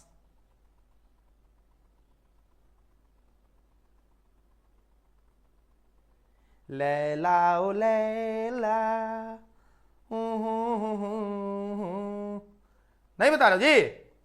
119 राय जी, 119 राय जी, 119। आज सौरभ पाल 50, गारदा के लिए सौरभ पाल जी 50 बोल के। हाँ ऑफलाइन टेस्ट होगा बाबू, ये ऑफलाइन टेस्ट होगा। चलिए आइए इस बात को हम लोग देखते हैं। सबसे पहले देखिए हमारे पास एक बल्ब है सुंदर सा, है ना। ये सब सवाल आने वाला बच्चों, ये सारे सवाल आने वाले हैं, और इस सवाल को हल्के में जो लेगा ना वो जाएगा बेटा, जो लेगा ना हल्के में वो तो जाएगा पक्का, है ना। अब उसको तो ब्रह्मा भी नहीं बचा सकते, हम तो इंसान है भाई, उसको तो ब्रह्मा भी नहीं बचा सकते। तो ये देखो ना, तुमको ये पावर दे रखा है, ये वोल्टेज दे रखा है, तो पहले एक काम करो ना, इसका रेसिस्टेंस निकाल लो। इसका रेसिस्टेंस कैसे निकलेगा दोस्त, आपको याद करो, वो आपको याद करो, आपको एक फॉर्मूला पढ़ाया गया है, P बराबर वी स्क्वायर अपॉन आर, ठीक है। तो R बराबर कितना हो जाएगा, R बराबर हो जाएगा बेटा V square upon P, V square upon P, ठीक है। सो R बराबर V square P, V square का हो गया 220 मल्टीप्लाई 220, क्यों सर, क्यों 2 बार, क्यों, क्योंकि v का स्क्वायर है बे, v का स्क्वायर है तो 220 220 2 बार करेंगे ना। और बटा में हो जाएगा पी, पी कितना है, P P P P P P 100 है। चुम्मी सवाल है ये भाई। R बराबर 484 लिख सकते हो, लेकिन मेरा मन नहीं है 484 लिखने का, क्योंकि मुझे 484 से है नफरत। मैं 22 गुना 22 ही लिखूंगा। अरे जो लिखना लिखो यार, क्या फर्क पड़ता है। ये देखो ना हमारे पास 220 वोल्ट है। अब बोल रहा है कि अब उसी को हमने जोड़ा 240 वोल्ट के साथ, और उसका रेसिस्टेंस भी हमारे पास आ चुका है। अब कितना आ चुका है, 22 गुना 22 आ चुका है। अब आप भी बता दो अब क्या असर रखा है। P बराबर वी स्क्वायर भाई यार, चक चक चक चक चक चक चक चक कर देंगे हमरा। V का स्क्वायर मतलब भैया 240, भैया 240 डिवाइडेड बाई R, 22 गुना 22, भूखा भूखी हुई, कैसे भूखा भूखी हुई हो, 120 नंबर में भूखा गई, 11 मरते में भूखा गई, 60 मरते में भूखा गई, फिर 11 मरते में भूखा गई। अब भूखा भूखी चलत रही बाबू, जीरो जीरो के 2 जीरो, 6 चौका 24 की 4 हाथ में लगल 2, 6 दिन 12 2 44, 144 से, और ये 121 भाग मार कर देख लो, पक्का बतावत है तुमको 119 वाट आवत है। 119 वाट तुम्हारा आवत है बेटा, पक्का 119 वाट तुम्हारा आवत है। चलिए बताइए, कोई दिक्कत, कोई दिक्कत है बच्चों, बच्चों किसी को कोई दिक्कत है तो मुझे तो नहीं लगता कि किसी को दिक्कत है। दिक्कत है तो बोलो बेटा, बेटा बेटा बोलो। है बेटों को दिक्कत नहीं है, बेटों को दिक्कत नहीं है, हमारी एक भी बेटे को दिक्कत नहीं है, नहीं ना। चलो ठीक है, अच्छी बात है। हा हा हा हा हा हा हा हा हा हा हा हा हा हा हा। अच्छा, एक और सवाल था भैया जो हम आप लोगों के लिए लेके आए थे, वो सवाल मेरे से मिस हो रहा, मेरे दिमाग से मिस हो रहा है, बट मैं वो दिमाग से मिस होने दूंगा नहीं आपके इस सवाल को, ठीक है ना। और वो सवाल क्या है पता है, वो सवाल क्या है पता है, वो अभी अभी अभी पिछले साल पूछा था, और वो सवाल इंपॉर्टेंट है। धारा घनत्व क्या है, कौन सी बात भाई, धारा घनत्व क्या है, ठीक है। धारा घनत्व क्या है, व्हाट इज करंट डेंसिटी, धारा घनत्व क्या है, ठीक है। ये अच्छा सवाल है। इसका एसआई मात्रक भी लिखें। इसका क्या लिखे बेटा, इसका एसआई मात्रक लिखें। इसका क्या लिखे बेटा, एसआई मात्रक लिखें। अच्छा पता है, एक मैं आने वाले अगले हफ्ते में अगले हफ्ते में मैं एक वीडियो लेके आने वाला हूं। पता है वो वीडियो किसकी होने वाली है? एक वीडियो में अगले हफ्ते टोटल किताब का फॉर्मूला, टोटल किताब का फॉर्मूला, टोटल जितना भी 15 चैप्टर है ना, चैप्टर वाइज सारा फॉर्मूला एक दिन आकर लाइव में रिवीजन करा दूंगा टोटल अगले हफ्ते में। कैसा रहेगा बताओ तो? क्या तैयार है आप लोग? ऐसा करना चाहिए कि नहीं करना चाहिए मुझे बताइए तो,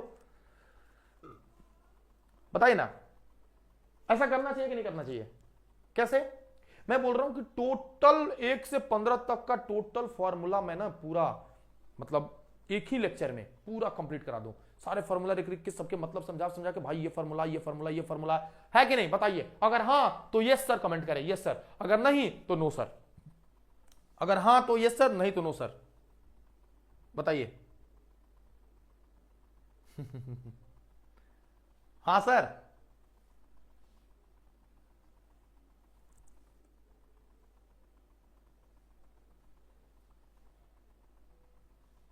बट ये सब तभी कंडीशन में होगा ना जब आप लोग वीडियो को शेयर करेंगे। आप लोग शेयर नहीं कर रहे हैं, आप लोग शेयर नहीं कर रहे हैं। एक बात बताइए, आप लोग शेयर नहीं करिएगा तो हमारा एनर्जी नहीं बढ़ेगा। हमारा एनर्जी नहीं बढ़ेगा ना बेटा, तो हम कैसे पढ़ाएंगे बताइए आप लोग? आपको क्या लगता है? आप लोग तो बहुत सारे यूट्यूब चैनल पे देख रहे होंगे ना। क्या अभी मैं भी देखता हूं, मैं पता है क्या देखता हूं? मैं ये नहीं देखता हूं कि कौन क्या पढ़ा रहा है, मैं ये देखता हूं कि मैं सबसे बेहतर कैसे बनूंगा, मैं आप लोगों के लिए सबसे अच्छी सेवा कैसे दे सकता हूं। ये तभी होगा ना बेटा जब मैं अपनी पूरी एनर्जी लगाऊंगा। मेरी पूरी एनर्जी तब लगाऊंगा जब आप थोड़ा सा अपना एनर्जी लगाएंगे, है ना? आप थोड़ा सा एनर्जी लगाएंगे। मैंने कल बोला था क्लिप बना के भेजिएगा, 1-2 बच्चों ने अभी भेजा है, बाकी सारे बच्चे भूल गए, है ना? किसी का क्लिप नहीं आया, तो ये अच्छी बात नहीं है ना? इस पर थोड़ा ध्यान दिया जाए। हम भी एनर्जी तभी लगा पाएंगे जब आपकी एनर्जी लगेगी। चलिए बेटा इस सवाल का उत्तर लिखते हैं। तो यहां पे कह रहा है धारा घनत्व तो क्या है, what is current density and right it's SI unit. देखो सिंपल सी बात है भाई, ये हमारे पास एक चालक है। टेढ़ा हो गया भाई, इंग्लिश मीडियम में भी क्लास लाइए सर। देखिए दोस्त, इंग्लिश मीडियम में ही क्लास आएगा, बट अभी क्या है ना हमारे पास दिक्कत ये चल रही है कि एक की कंप्लीट कर ले, एक की कंप्लीट कर ले। अब जो बच्चा इस वर्ष 12 में है और इंग्लिश मीडियम से है, उन सारे बच्चों से तो मैं क्षमा प्रार्थी हूं क्योंकि मैं उनको सेवा नहीं दे पाया। बट अगले साल हिंदी मीडियम वालों को यूट्यूब पे सेवा नहीं दे पाऊंगा, उनको एप्लीकेशन पे सेवा दूंगा। और अगले साल हमारा बूम बूम फिजिक्स केवल और केवल इंग्लिश मीडियम वाले बच्चों को सेवा देगा और क्लास 11th वाले बच्चों को देगा complete syllabus. But Hindi medium वाले जितने भी बच्चे होंगे हमारे, वो अब एप्लीकेशन पे शिफ्ट होंगे, ठीक है? क्योंकि सारा कंटेंट तो मैं एक बार यूट्यूब पे दे चुका, अब एप्लीकेशन पे आपको शिफ्ट होना होगा अगले साल। जो होंगे एयरफोर्स और नेवी वाले जो बच्चे होंगे, उनको इंग्लिश के अलग, हिंदी के अलग बैचेज बताए जाएंगे। वो सारी चीजें, कहानियां वो हम आपसे कहेंगे, वो बाद की चीजें, ठीक है ना बेटा? चलिए आ जाइए। हाँ, ये है हमारा एक चालक का क्षेत्रफल ए और इससे धारा प्रवाहित हो रही है आई, इससे धारा प्रवाहित हो रही है आई। तो वही बोल रहा है बस, किसी चालक के एकांक, ठीक है, किसी चालक के, ठीक है बेटा, एकांक अनुप्रस्थ काट के क्षेत्रफल से, किसी चालक के एकांक अनुप्रस्थ काट के क्षेत्रफल से प्रवाहित धारा, क्षेत्रफल से बेटा प्रवाहित धारा क्या कहलाती है? धारा घनत्व कहलाती है। क्या कहलाती है बेटा? धारा घनत्व कहलाती है। क्या कहलाती है बेटा? धारा घनत्व कहलाती है। और धारा घनत्व को हम जे से दिखाते हैं और जे बराबर हमारा हो जाता है आई अपॉन ए, ठीक है? आई अपॉन ए। अगर मैं इसका एसआई मात्रक आपसे पूछूं कि सर इसका एसआई मात्रक तो बताते जाओ, तो इसका एसआई मात्रक बहुत इजी है। आई बटा में ए होता है ना हमारा, जे बराबर क्या होता है बेटा? आई बटा में ए होता है ना, और आई का हो जाता है एम्पियर और ए होता है क्षेत्रफल, तो मीटर स्क्वायर। तो एम्पियर प्रति मीटर स्क्वायर ये इसका हो जाएगा हमारा क्षेत्रफल ऐसा यूनिट। और यहां से ये वाली सवाल भी हमारी क्या हो गई बेटा? समाप्त हो गई। ये वाली समाप्त भी हो गई हमारी सवाल, ठीक है? क्लियर है? क्लियर है भाई? बिल्कुल सर, बिल्कुल बिल्कुल बिल्कुल, किसी तरह का कोई दिक्कत नहीं है ना? आइए अब आइए यहां पर मैं बात करता हूं अगले सवाल की तरफ। अगला सवाल बताना है आपको कि चुंबकीय क्षेत्र के अनुदिश, चुंबकीय क्षेत्र के अनुदिश गतिमान आवेश का पथ कैसा होगा? आवेश का पथ, पथ माने जानते हो ना, रास्ता, पथ कैसा होगा, ये आपको उत्तर बताना है इसका। कितने लोग बता पाएंगे दोस्त? कितने लोग बता पाएंगे इसके आंसर? जल्दी से बता दीजिए। कह रहा है कि एक चार्ज पार्टिकल है जो कि मैग्नेटिक फील्ड के डायरेक्शन में मूव कर रहा। एक चार्ज पार्टिकल है पुत्र हमारे जो मैग्नेटिक फील्ड के डायरेक्शन में मूव कर रहा है। आप बताइए कि उसका रोड कैसा होगा, उसका पाथ कैसा होगा? बताएं कितने लोग बताएंगे, है ना? बताएं कितने लोग बता पाएंगे इसको, जल्दी से।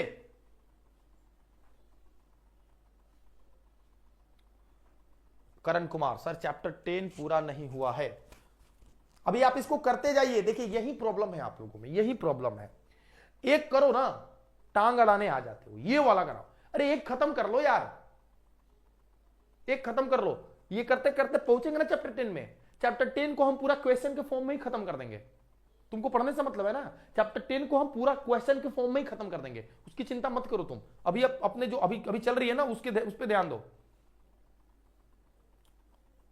चलिए ये बताइए, चुंबकीय क्षेत्र के अनुदिश गतिमान आवेश का पथ कैसा होगा? कैसा होगा पथ जी, बताइए बताइए। आइए देखिए, सबसे पहली बात कि इस तरह का हमारा एक चुंबकीय क्षेत्र है, इस तरह का।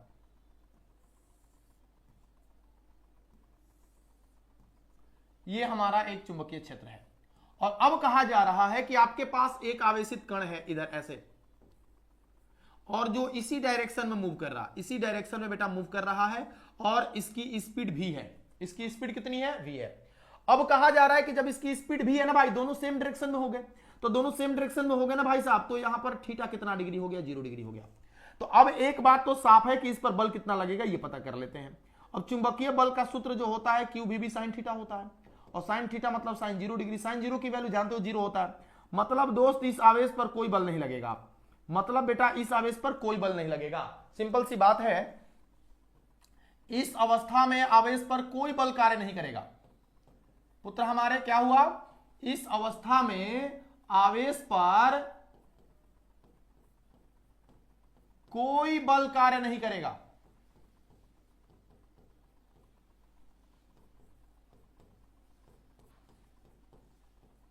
अब एक बात बताओ तुम मुझे, अब बल लगता तब न मुड़ता अपने रास्ते से। ये तो बल ही नहीं लग रहा, तो जैसे जा रहा था, जैसे जा रहा था, जैसे जा रहा था, जैसे जा रहा था, जैसे जा रहा था, वैसे ही जाते हुए आगे की तरफ बढ़ता चला जाएगा। समझ रहे बात को? तो हम कहेंगे कि नहीं करेगा, कोई बल कार्य नहीं करेगा। अतः यह सीधी रेखा में गति करेगा बेटा। अतः यह कैसी रेखा में गति करेगा? अतः यह बेटा सीधी रेखा में गति करेगा। ठीक है, ये कौन सी रास्ते में गति करेगा? सीधी रेखा में गति करेगा। तो सीधे चुक चुक चुक चुक चुक चुक गति करेगा। बताइए ये सवाल आप लोगों को कैसा लगा? ये सवाल अब छूटेगा क्या? अगर ये छूटेगा तो आप लोग कमेंट करके बताएं क्या लगता है आप लोगों को, ये प्रश्न छूटेगा? अभी फास्ट बताइए, क्या ये प्रश्न छूटेगा? अगर हां तो जल्दी लिखो, जल्दी बताओ क्या लगता है आपको, ये प्रश्न छूटेगा?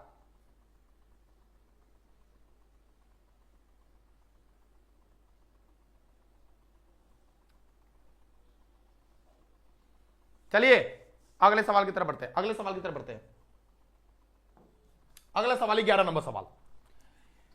यह भी सवाल बहुत शानदार है। एक इलेक्ट्रॉन का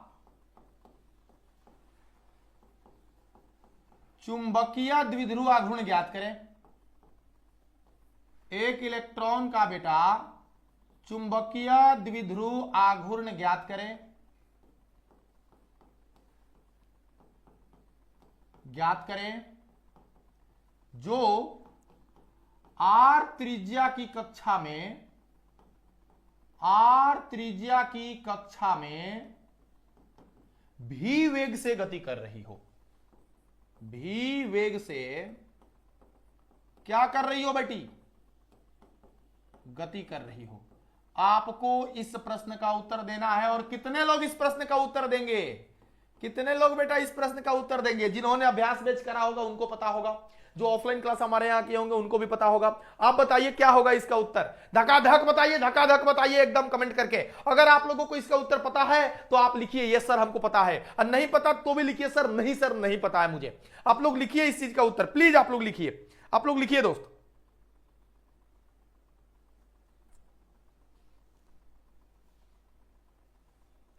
बोलिए क्या लगता है आपको?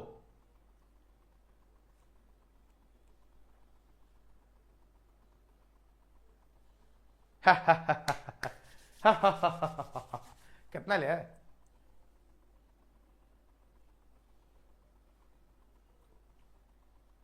10 के पावर 39?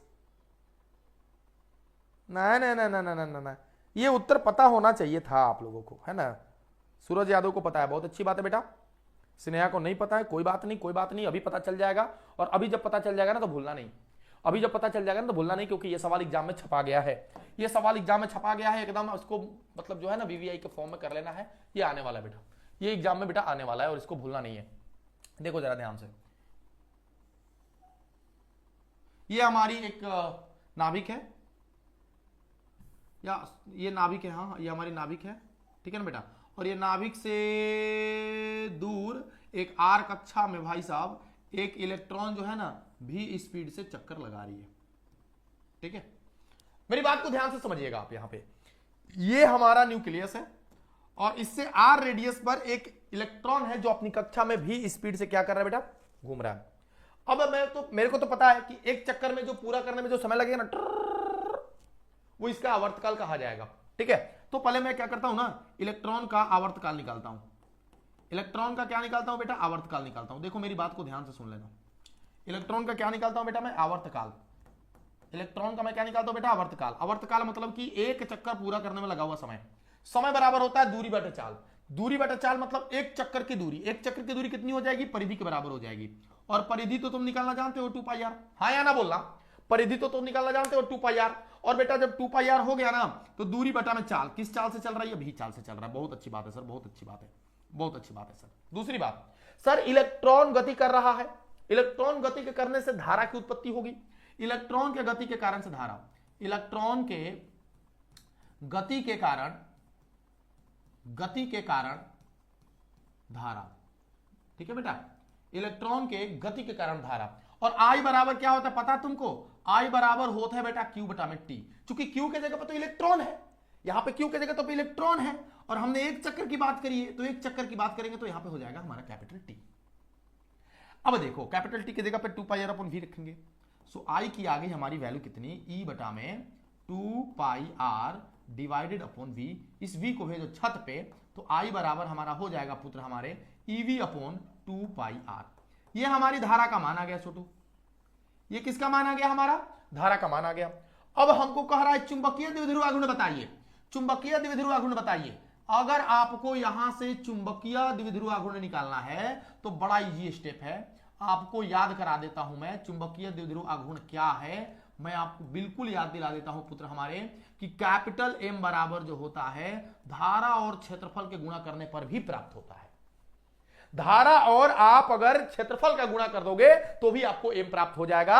और यहां से आप रखोगे याद कि एम बराबर आपका जो होगा, देखो ध्यान से, एम बराबर जो होगा आपको ध्यान, आई के जगह पे कितना लिखोगे, ईवी अपॉन 2 पाई आर।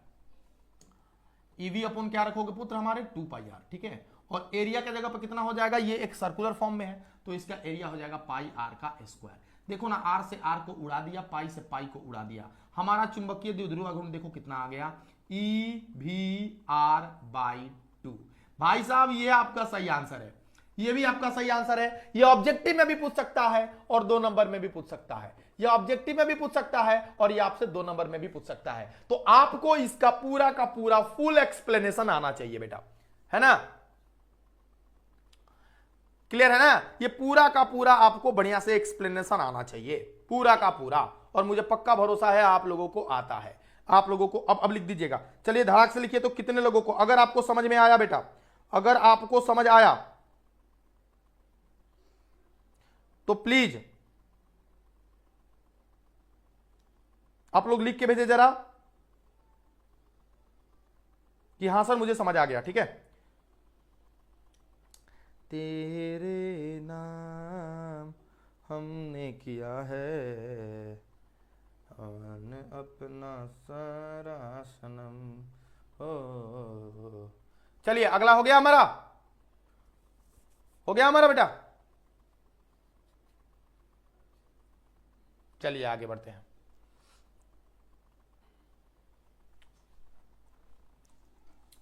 अगला सवाल है हमारा चुंबकीय आघूर्ण को परिभाषित करें।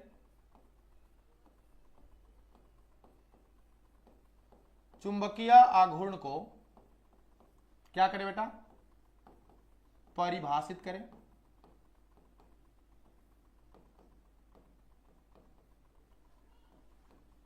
तथा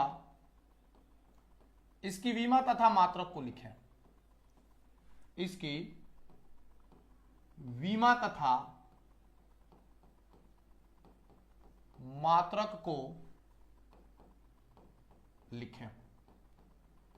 इसकी विमा तथा मात्रक को बेटा क्या करें? लिखें। ठीक है, बहुत ही खूबसूरत सवाल है। इसकी विमा तथा मात्रक को लिखना है और एक बहुत अच्छा सवाल है। मैं चाहता हूं कि आप लोग इस प्रश्न के उत्तर को करें, इस प्रश्न के उत्तर को करें। ये इंपॉर्टेंट है भाई, ये इंपॉर्टेंट है और आप लोगों को बताना है ना? बताइए क्या लग रहा है आप लोगों को? क्या लग रहा है आप लोगों को? क्या होना चाहिए? कितने लोगों को मालूम है ये उत्तर? कितने लोगों को ये मालूम है उत्तर? है ना? आज बहुत सारे लोग जो हैं, लगता है 2 नंबर वाले सवालों की तैयारी आप लोगों की अच्छी खासी हो गई है, इसीलिए धीरे धीरे लोग कम हो रहे हैं, है ना? लेकिन बस ध्यान रखिएगा, okay okay okay, it's okay, but ये जरूर ध्यान रखिएगा कि ऑब्जेक्टिव तो इतना प्रैक्टिस हो गया है कि हमारा काम हो जाएगा। अभी आगे प्रैक्टिस होगा, बार बार बार बार रिपीट होगा। लेकिन 2 नंबर वाले सवाल को हल्के में लेने की गलती बिल्कुल मत कीजिएगा। 2 नंबर वाला सवाल गया ना बेटा तो कहानी बिल्कुल मतलब एकदम खलास हो जाएगी। तो 2 नंबर वाले सवाल को हल्के में लेने की गलती तो बिल्कुल करना नहीं है ना? आइए यहां पर बात करते हैं चुंबकीय आघूर्ण। देखो चुंबकीय आघूर्ण की जो बात हो रही है ना, वो बड़ा वाला एम की बात हो रही है। किसकी बात हो रही है? चुंबकीय आघूर्ण की जो बात हो रही है, आप इसको चुंबकीय द्विध्रुव आघूर्ण भी कहते हैं। आप इसको क्या कहते हैं? चुंबकीय द्विध्रुव आघूर्ण भी कहते हैं भाई साहब। इसको हम कैपिटल एम बोलते हैं भैया, इसको हम क्या बोलते हैं? कैपिटल एम, है ना? ये एक वेक्टर डायरेक्ट है और इसकी डायरेक्शन भी होती है, पता है क्या? इसकी डायरेक्शन भी होती है साउथ टू नॉर्थ। मैंने यहां पर लिख दिया क्योंकि एक ऑब्जेक्टिव आपका क्लियर हो जाए, एक ऑब्जेक्टिव आपका यहां से क्लियर हो जाए, मैंने इसीलिए लिखा यहां पे साउथ टू नॉर्थ। ठीक है, अब परिभाषा देखते हैं भाई, डेफिनेशन। ये हमारी चुंबक है एक, ये हमारी एक चुंबक है और इस चुंबक में बेटा हम लोग क्या कर रहे हैं ना, यहां पे एक नॉर्थ पोल हमने रखा है, ओके सर। यहां पर हमने बेटा साउथ पोल रखा है। एकदम इजी से देखते जाइए, एकदम मजे से देखते जाइए। आज जो भी आप पढ़ेंगे वो बस आपके जेहन में होना चाहिए। ये क्या है सर? इन दोनों ध्रुवों का ध्रुव प्राबल्य है बेटा, दोनों ध्रुवों का क्या है? ध्रुव प्राबल्य है। बस जितने बच्चे ध्यान दे रहे हैं, बस याद रखना है कि ये बच्चा सवाल जो है आने वाला है, बस इतनी ध्यान से पढ़ना आपको। ये पॉइंट आपका O है और यहां से आपका L और यहां से आपका ये L, तो यानी कि दोनों ध्रुवों के बीच की दूरी हमारी कितनी होगी बेटा? 2L हो गई। दोनों ध्रुवों के बीच की दूरी कितनी होगी बेटा? 2L हो गई। तो अब आपसे यही बोला जाता है कि जो हमारा कैपिटल M यानी कि द्विध्रुव आघूर्ण जो होता है, किसी एक ध्रुव का ध्रुव सामर्थ्य M और दोनों ध्रुवों के बीच की दूरी जिसको आप चुंबकीय लंबाई कहते हैं, दोनों का गुणा कर दीजिए, आपको द्विध्रुव आघूर्ण मिल जाएगा, यानी कि चुंबकीय आघूर्ण मिल जाएगा। अब मैं इसका परिभाषा अगर लिखना चाहूं तो कैसे लिखूंगा? किसी द्विध्रुव में या किसी चुंबकीय द्विध्रुव में ऐसे लिखेंगे, किसी चुंबकीय द्विध्रुव में बेटा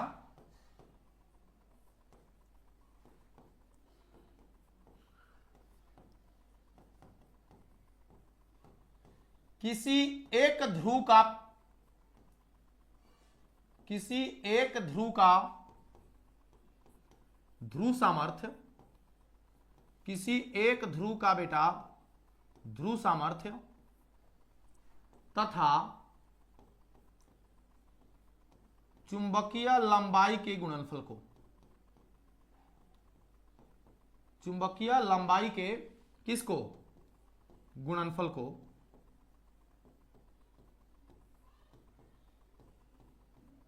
चुंबकीय आघूर्ण कहा जाता है। चुंबकीय आघूर्ण कहा जाता है। एक बार इसको कस के आप लोग पढ़िए तो क्लास में मम्मी सुन ले, है ना? एक बार मम्मी को सुनाई दे देना चाहिए ताकि मम्मी भी बैठे कि हाँ बच्चा पढ़ रहा है। रोज सर चिल्लाते हैं, आज हमारा बचवा भी चिल्ला रहा है। मम्मी को पता चल जाना चाहिए कि बच्चा, मम्मी उधर से खाना बना के छोड़ के आ जानी चाहिए कि सर जी, है ना, चलिए चिल्लाइए तो जोर से जरा।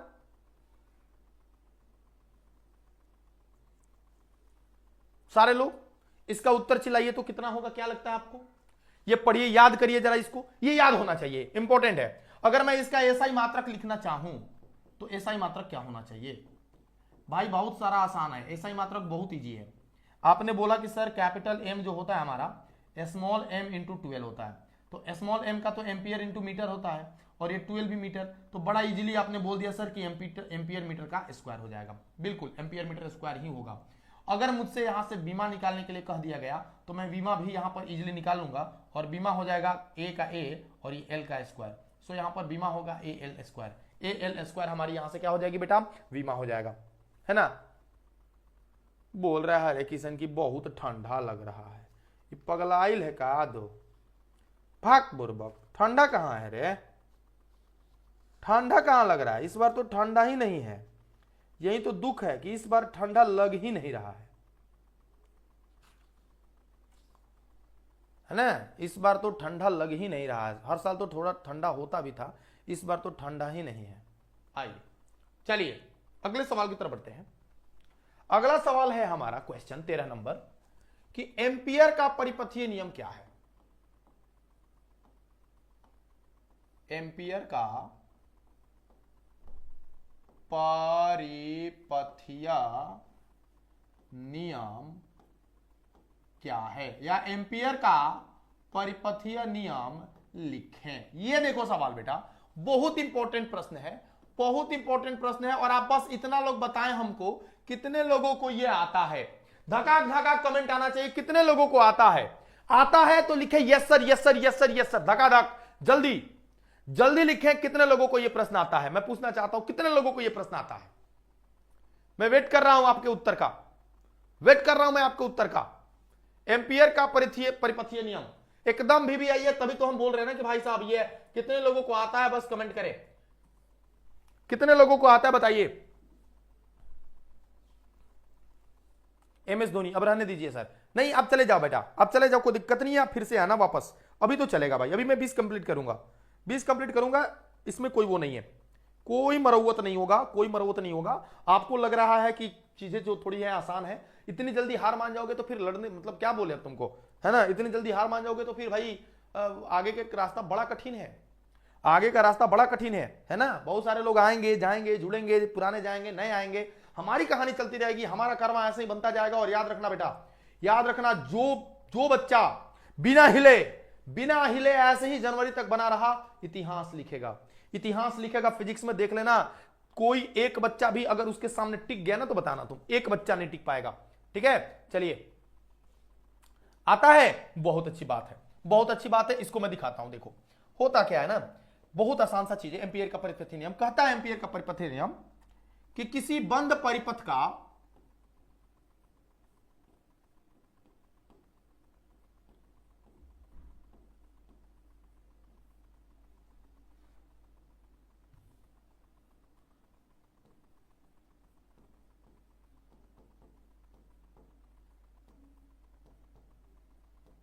किसी बंद चुंबकीय क्षेत्र का रेखीय समाकलन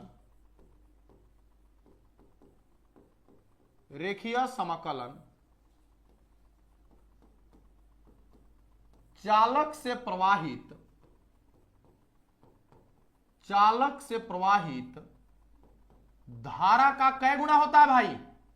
धारा का कै गुना होता है? धारा का पुत्र हमारे म्यू नॉट गुणा होता है। धारा का कै गुणा होता है? म्यू नॉट गुणा होता है।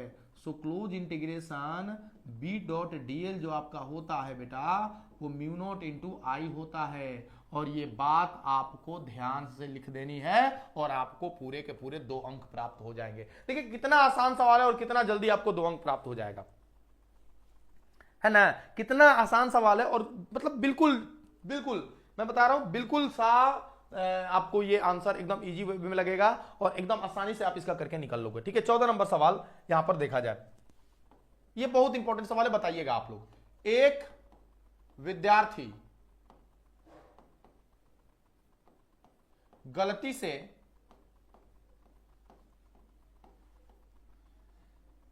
वोल्ट मीटर को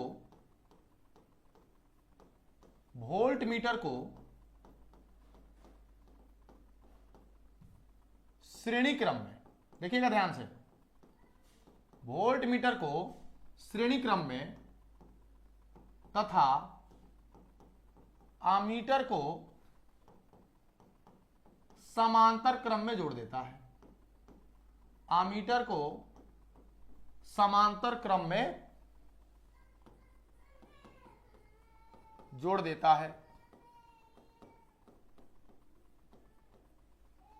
ठीक है,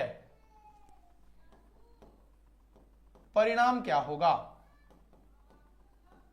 परिणाम क्या होगा आप बताइए बेटा, परिणाम क्या होगा?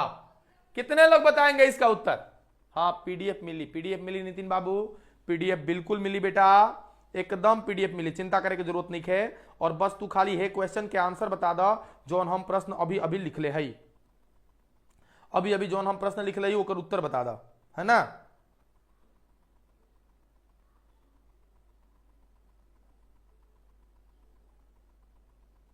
क्या लग रहा है आपको, इसका उत्तर कितने लोगों को मालूम है? और हमको लगता है कि हम अपने ऑफलाइन में ये कराए हैं आज ही, शायद हम अपने ऑफलाइन में शायद आज कराए हैं ये।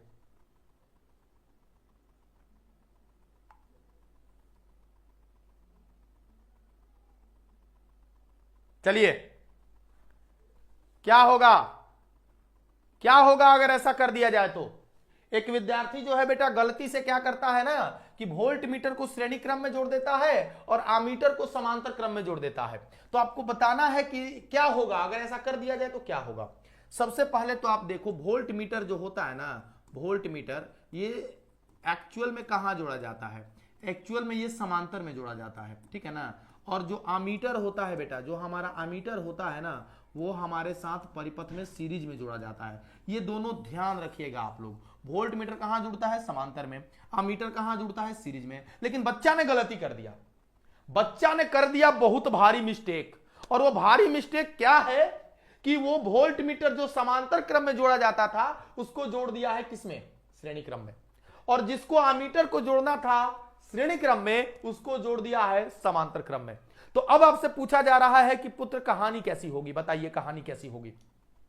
तो आइए वही कहानी के बारे में हम लोग बात करते हैं, कहानी कैसी होगी। कह रहा है कि वोल्ट मीटर को श्रेणी क्रम में जोड़ दिया जाता है। अच्छा एक बात बताइए, एक वोल्ट मीटर का प्रतिरोध कितना होता है? कम, ज्यादा, बहुत ज्यादा? कमेंट करिए फास्ट। एक वोल्ट मीटर का प्रतिरोध कितना होना चाहिए? कम, ज्यादा, बहुत ज्यादा? फास्ट फास्ट बताइए, एक वोल्ट मीटर का प्रतिरोध कितना होता है या कितना होना चाहिए? कम होना चाहिए, ज्यादा होना चाहिए, बहुत ज्यादा होना चाहिए?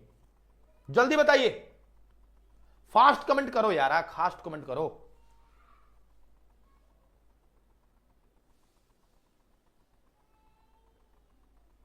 फास्ट कमेंट करिए जरा यार।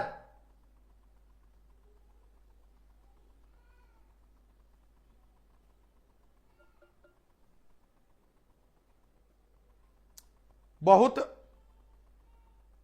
ज्यादा, बहुत ज्यादा, अनंत, बहुत कम। देसी बॉय गेमर लिख रहा है बहुत कम। क्यों बच्चा, बहुत कम क्यों होना चाहिए? अरे भाई बहुत कम नहीं होगा ना, आमीटर का कम होना चाहिए, आमीटर का कम होना चाहिए, वोल्ट मीटर का कम नहीं होना चाहिए, वोल्ट मीटर का ज्यादा होना चाहिए। अब यदि सीरीज में आप वोल्ट मीटर जोड़ दिए तो प्रतिरोध तो बहुत ज्यादा हो गया, प्रतिरोध तो बहुत ज्यादा हो गया। और प्रतिरोध जब बहुत ज्यादा हो जाएगा तो धारा जाने ही नहीं देगा, ये समझ रहे हैं। तो बाबू यदि वोल्ट मीटर को आप श्रेणी क्रम में जोड़ देते हैं, हमारा देखिए यहां पर उत्तर क्या होगा कि यदि वोल्ट मीटर श्रेणी क्रम में जोड़ा जाए, यदि वोल्ट मीटर श्रेणी क्रम में जोड़ा जाए, ओके पुत्र हमारे, जोड़ा जाए तो परिपथ का प्रतिरोध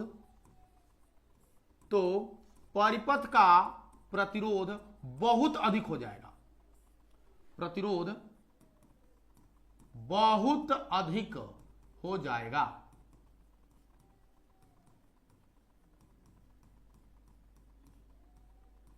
और धारा का मान शून्य हो जाएगा।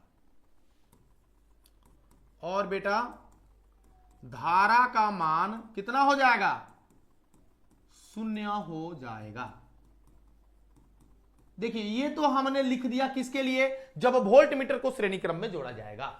दूसरा सवाल है कि सर वोल्ट मीटर को श्रेणी क्रम में जोड़ने पे तो ऐसा आ गया, अब बताइए कि यदि आमीटर को समांतर में जोड़ेंगे तो क्या होगा? आमीटर को समांतर में जोड़ेंगे तो क्या होगा? वही उत्तर मैं यहां पे लिखने जा रहा हूं, वो भी उत्तर आप लोग बड़ी ध्यान से देखिएगा। जब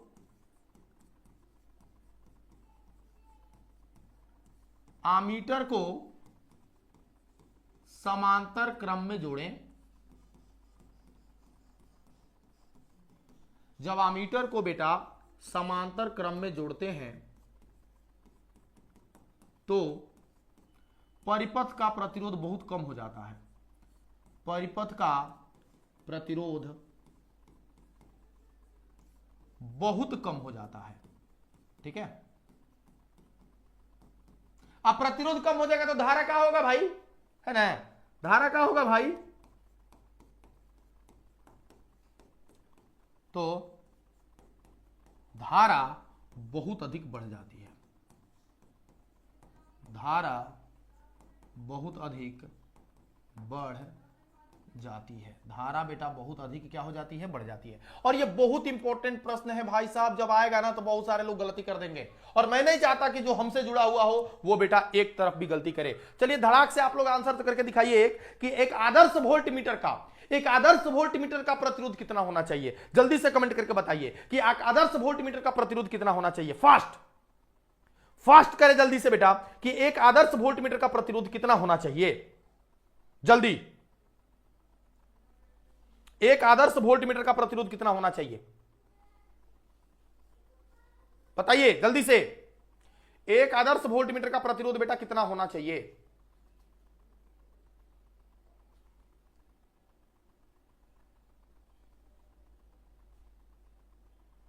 इन्फिनिटी। बहुत अच्छी बात है, बहुत अच्छी बात है, बहुत अच्छी बात है। अनंत अनंत अनंत अनंत अनंत। गुड। एक और सवाल, इसको करने के बाद आप लोग बताइए कि आदर्श आमीटर का प्रतिरोध कितना होना चाहिए? आदर्श आमीटर का प्रतिरोध कितना होना चाहिए? आदर्श आमीटर का प्रतिरोध कितना होना चाहिए? आदर्श आमीटर का प्रतिरोध कितना होना चाहिए? जल्दी बताएं। और ये सवाल देखें 15 नंबर, किसी स्थान पर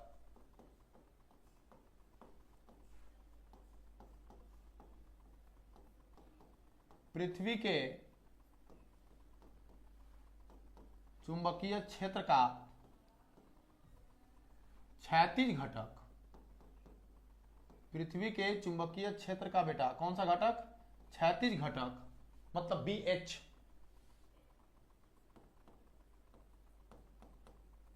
ऊर्ध्वाधर घटक का ऋण 3 गुना है, √3 गुना है, तो नति कोण का मान बताएं। नति कोण का मान बताएं। बेटा ये प्रश्न आप लोग बनाएं, जल्दी से इस प्रश्न का मान ज्ञात करके हमको बताने की कृपा करें। और ये बाबू पीछा हुआ सवाल है, ये बाबू 2023 में पूछा हुआ प्रश्न है। आप लोगों को ये प्रश्न पे ध्यान देना चाहिए। आप सारे बच्चों को इस प्रश्न पे विशेष ध्यान देना चाहिए कि बताइए इसका क्या होगा उत्तर, क्या होगा बेटा उसका उत्तर, जल्दी से मुझे बताइए। अच्छा, आदर्श आमीटर का 0 बोल रहे हो? आदर्श आमीटर का 0 बोल रहे हो? बहुत अच्छा प्यारे भाई, बहुत अच्छा। यही तो है तुम लोगों से मोहब्बत होने का कारण, है ना। बढ़िया पढ़ रहे हो, ऐसे ही लगे रहो, ठीक है ना, ऐसे ही लगे रहो। बस कंटिन्यूटी होनी चाहिए, थोड़ी सी मशक्कत होनी चाहिए, थोड़ी सी मतलब क्या बताएं आप लोगों को कि मतलब समझ रहे हो हमारी बात को जो हम बोल रहे हैं। ये रेगुलरिटी यहां पे होनी चाहिए। अगर आप लगातार बने रहिएगा ना, मैं तो बोलता हूं अपने सारे बच्चों से जो मेरे यहां मतलब लगातार कनेक्टेड है, कि आप घर पे कितना पढ़ते मुझे फर्क नहीं पड़ता, बस मैं जितना देर पढ़ा रहा हूं ना वो पढ़ो, और साथ में घर में जो मैंने पढ़ा लिया ना उसको 1 घंटा रिवीजन कर लो। फिर बोर्ड में तुम्हारा मार्क्स कम आ जाए ना तो बताना मुझे, मेरे सब्जेक्ट में तूफान करके आओगे। बाकी सब्जेक्ट जब पढ़ना पढ़ो, बस जब मैं पढ़ा रहा हूं ना उस वक्त एकदम कंटिन्यूटी अपनी बनाए रखो, उस वक्त आपकी कंटिन्यूटी छूटनी नहीं चाहिए। ये देखिए बहुत खूबसूरत सवाल है। किसी स्थान पर पृथ्वी के चुंबकीय क्षेत्र का क्षैतिज घटक, ये क्षैतिज घटक की जो बात हो रही है ना भाई, ये BH की बात हो रही है। ये किसकी बात हो रही है? BH की बात हो रही है बेटा, है ना, क्षैतिज घटक की बात हो रही है। ऊर्ध्वाधर घटक, ऊर्ध्वाधर घटक का मतलब होता है बी भी, है ना, बी भी। उसका कह रहा है कितना गुना है, √3 गुना है। तो नति कोण का मान ज्ञात करें भाई साहब, नति कोण का मान ज्ञात करना है भाई साहब, डेल्टा का वैल्यू आपको बताना है, डेल्टा की वैल्यू आपको बतानी है। अब मैं आपको बताता हूं, थोड़ी सी चीजें ध्यान से देखें।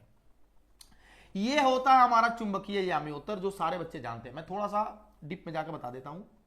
ये हमारा होता है चुंबकीय याम्योत्तर, और चुंबकीय याम्योत्तर में होता है पृथ्वी का कुल चुंबकीय क्षेत्र की तीव्रता, जिसको आप बोलते हैं बी।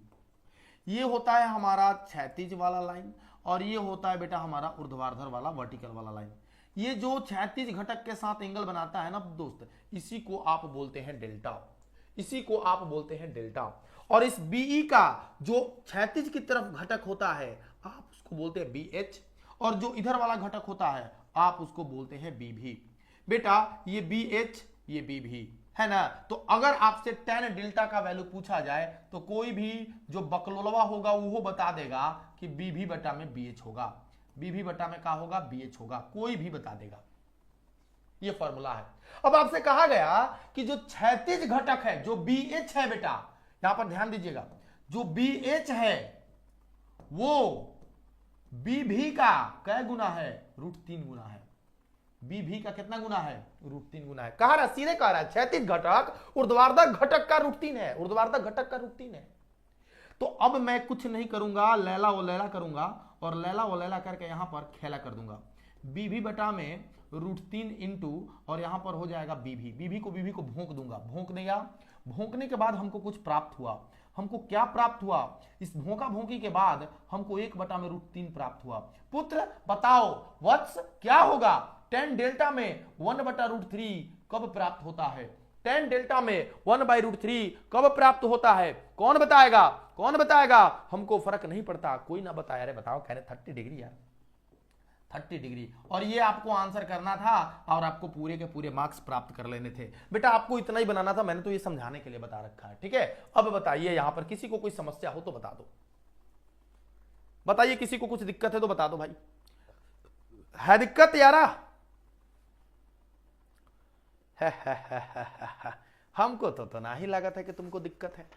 हाँ दिक्कत हो तो तुम बता दो, चलो ठीक है। आई अगला जो सवाल है, जो 16 नंबर सवाल है, वो है चुंबकीय विभव क्या है। चुंबकीय विभव क्या है? क्या आप लोगों से उम्मीद कर सकता हूं कि आप लोगों को पता होगा? अगर हां तो लिखे जल्दी से, हार्ट वाला फोटो भेजें। क्या आप लोगों को मालूम है चुंबकीय विभव क्या है? बताइए बेटा, क्या आप लोगों को मालूम है चुंबकीय विभव क्या होगा?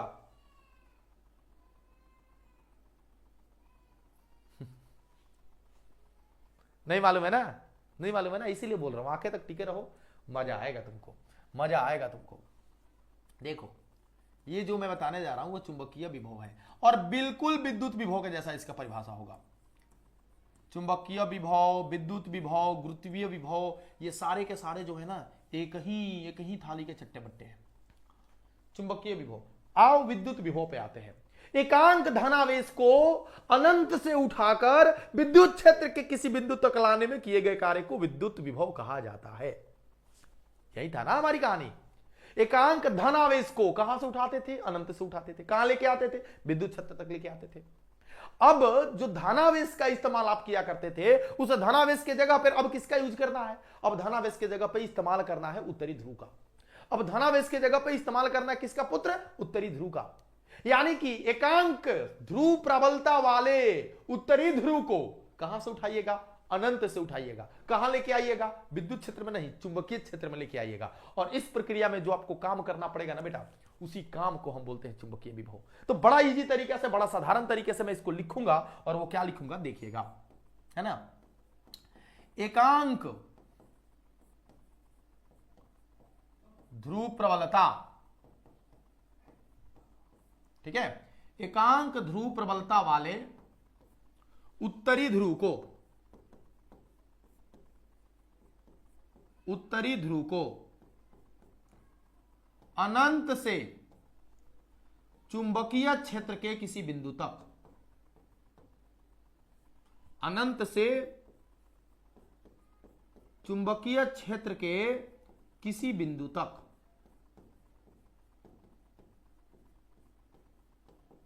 लाने में किए गए कार्य को, लाने में किए गए कार्य को क्या कहा जाता है बेटा? बस वेरी सिंपल, चुंबकीय विभव कहा जाता है। चुंबकीय विभव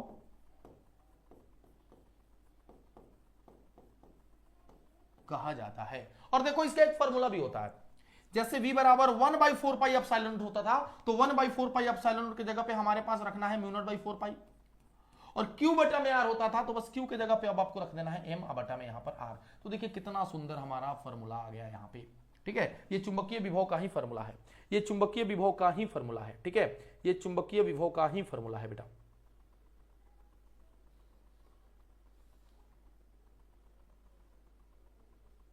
समझ गए? क्लियर? क्लियर? चलिए बहुत बढ़िया, आगे बढ़ते हैं, अगले क्वेश्चन की तरफ बढ़ा जाए। अब हमारा प्रश्न है, चुंबकीय तत्वों को लिखें। पृथ्वी के चुंबकीय तत्वों को लिखें, ठीक है बेटा। पृथ्वी के चुंबकीय तत्वों को लिखें। आपको पृथ्वी के चुंबकीय तत्वों को लिखना है और आप बताएंगे कि पृथ्वी के चुंबकीय तत्व कौन कौन है। पृथ्वी के चुंबकीय तत्वों को आपको लिखना है। अब बताइए इसमें से कितने लोग आप इस प्रश्न का उत्तर जानते हैं। ये VBI है और आपको मैं बता दूं कि ये पूछा हुआ प्रश्न है, तो आप इसको हल्के में नहीं ले सकते। आप लोगों में से कितने बच्चे इसका उत्तर जानते हैं? अगर जानते हैं तो यस लिखें जल्दी से। कल टेस्ट होगा सर? बिल्कुल टेस्ट होगा। सारे लोग जो नजदीक हैं हमारे कोचिंग इंस्टीट्यूट के, आप आके दे सकते हैं। टेस्ट का चार्ज मात्र 10 रुपया है ना। टेस्ट का चार्ज मात्र 10 रुपया है, जो जाके आपको 10 रुपए देने हैं और टेस्ट आपको दे देना है, ठीक है। चलिए बताइए, आपको उत्तर पता है इसका? पृथ्वी के चुंबकीय तत्वों को लिखें। आइए मैं इसका उत्तर बताता हूं आपको।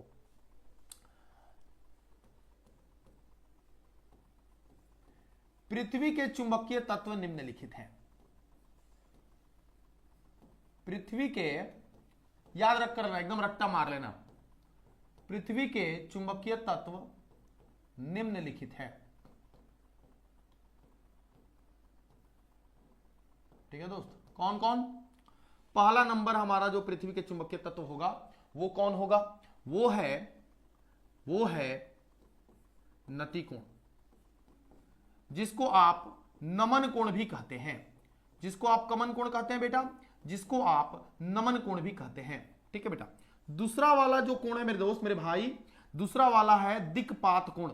दूसरा वाला कोण क्या है मेरे दोस्त मेरे भाई? दिक्पात कोण। भाई मेरी जान बताओ, दिक्पात कोण।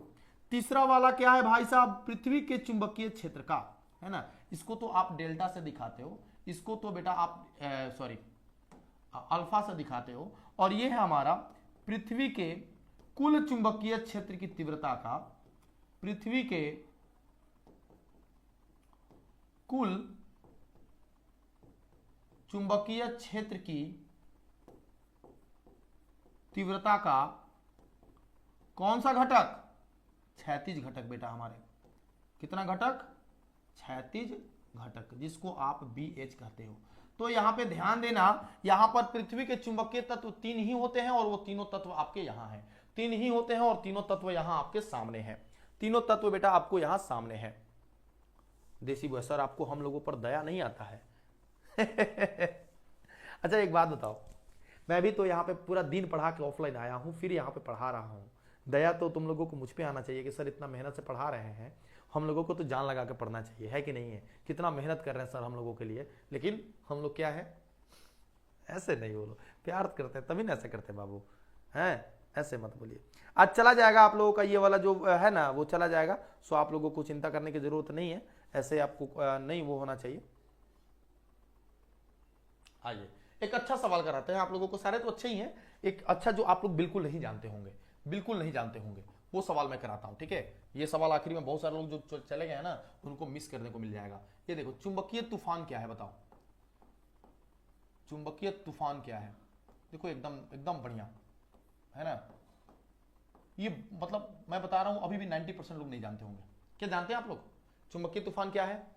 आप लोग जानते हैं बेटा चुंबकीय तूफान क्या है? बताइए। मालती देवी, सर मैं आपका गुस्सा देखकर डर गए। किस बैच में गुस्सा कर दिया भाई? अच्छा गुस्सा होंगे नहीं भाई, बताओ तुम ही गुस्सा होंगे नहीं, ऐसे काम ही करते हैं आप लोग। इतना बढ़िया से वो करा टेस्ट का रिजल्ट इतना बुरा था तो भाई मतलब बुरा तो लगेगा ना, है ना।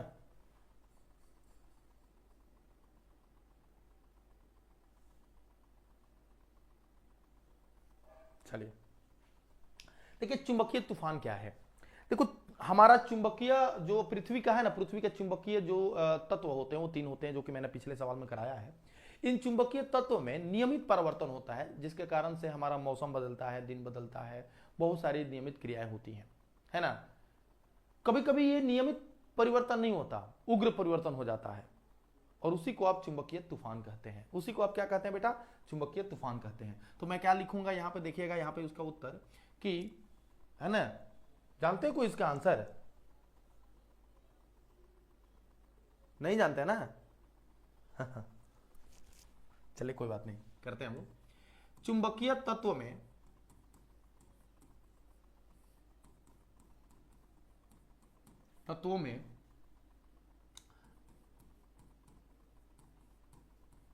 नियमित परिवर्तन होते रहते हैं। नियमित परिवर्तन होते रहते हैं, ठीक है, नियमित परिवर्तन होते रहते हैं, लेकिन इनमें कभी कभी उग्र परिवर्तन भी हो जाता है। कभी कभी उग्र परिवर्तन भी हो जाता है बेटा, ठीक है, उग्र परिवर्तन भी हो जाता है। इसी घटना को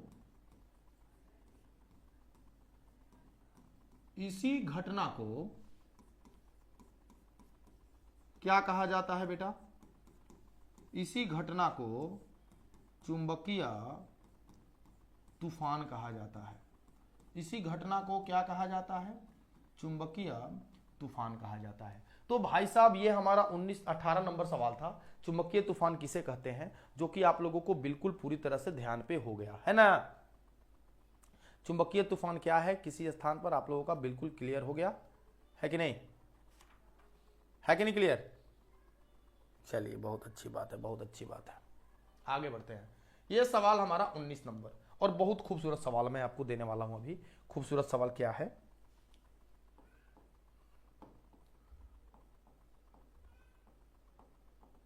क्यूरी ताप क्या है?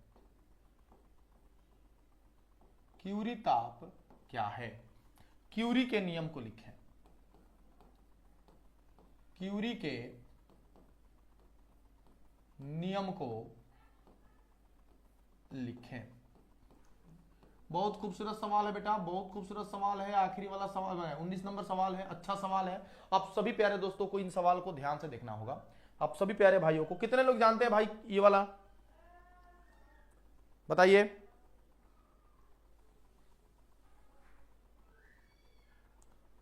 सर जी आपका ऑफलाइन क्लास में अलग ही रूप देखने को मिलता है। क्यों, ऑफलाइन क्लास में अलग होते हैं क्या हम? ऑफलाइन क्लास में अलग होते हैं? अच्छा 8 बजे। ऐसा नहीं है, ऐसा नहीं है ना। आप लोगों से बस मोहब्बत करते हैं, और आप लोग जब गलती करते हैं तो थोड़ा सा गुस्सा तो आना तय है। मानते हैं कि नहीं आप लोग? थोड़ा सा जब आप लोग गलती करिएगा तो थोड़ा सा गुस्सा तो आएगा।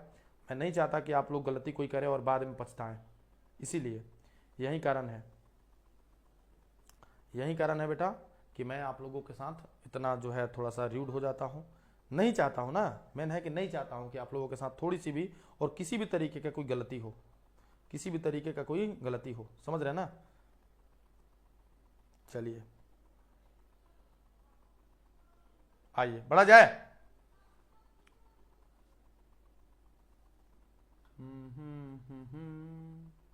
ला ला ला ला चलिए, जो नए बच्चे हैं थोड़ा सा सब्सक्राइब कर लीजिए चैनल को, तब तक हम इस सवाल का उत्तर लिखते हैं। क्यूरी ताप क्या है? देखो, सबसे पहले मैं लिखूंगा क्यूरी ताप, ठीक है। क्यूरी ताप वह ताप जिस पर कोई लौह चुंबकीय पदार्थ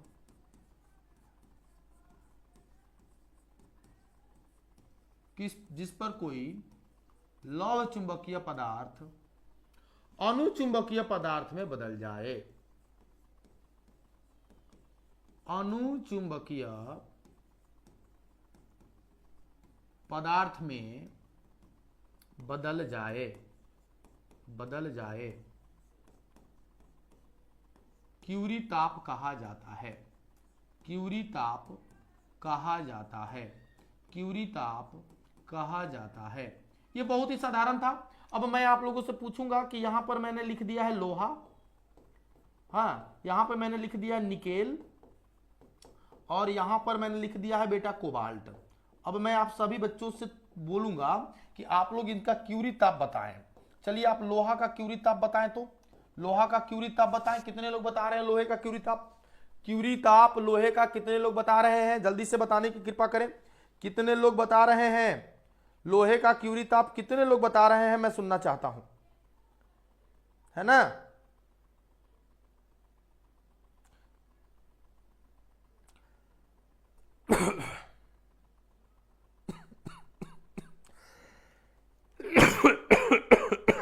लोहे का क्यूरी ताप कितना होता है भाई साहब?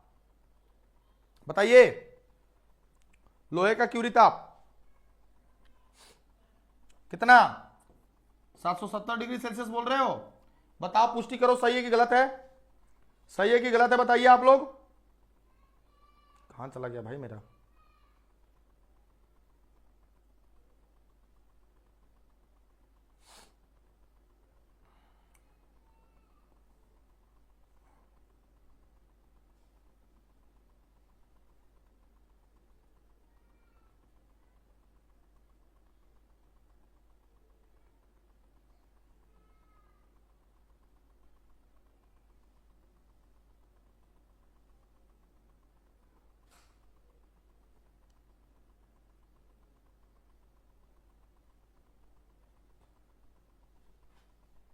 कहां चला गया यार?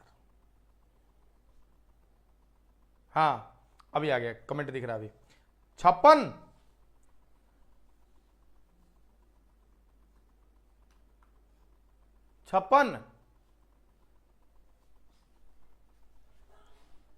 ये मैं आप लोगों को कमेंट बॉक्स में कमेंट करने के लिए छोड़ूंगा।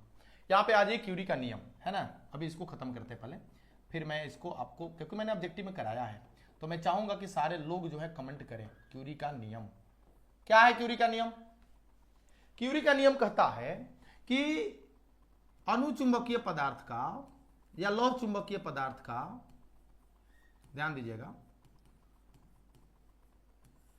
अनुचुंबकीय पदार्थ का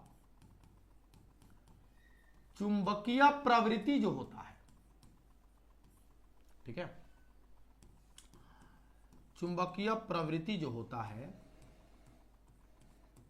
परम ताप के व्युत्क्रमानुपाती होता है। परम ताप के क्या होता है बेटा?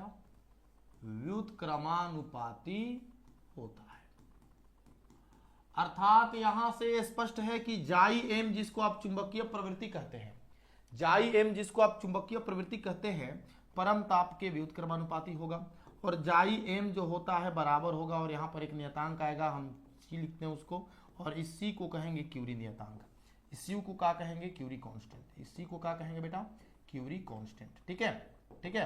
अब 20वां नंबर क्वेश्चन, क्वेश्चन नंबर 20 जो है मैं आपको बोलूंगा, कमेंट करेंगे आप लोग, कमेंट करें, है ना। मैं आप लोगों को बता देता हूं, आप लोग कमेंट करें कि ये हमारा है लोहा, ठीक है ना, ये हमारा है लोहा, ये हमारा है निकेल। आप सभी लोगों को कमेंट करना है ना। और ये है हमारा बेटा क्या? कोबाल्ट। ये है बेटा हमारा कोबाल्ट। और आप इन दोनों को, पहले आप लोहा का क्यूरी ताप कमेंट करेंगे, पहले आप लोहे का क्यूरी ताप कमेंट करेंगे। यहाँ पे कितना होगा, कितना भरे यहाँ पे फिर निकेल का क्यूरी ताप कितना होता है यहाँ भरे, और फिर कोबाल्ट का क्यूरी ताप कितना होता है यहाँ भरे। डिग्री सेल्सियस में होना चाहिए हमारा उत्तर। आपका जो उत्तर होना चाहिए डिग्री सेल्सियस में होना चाहिए, केल्विन में मत बता दीजिएगा।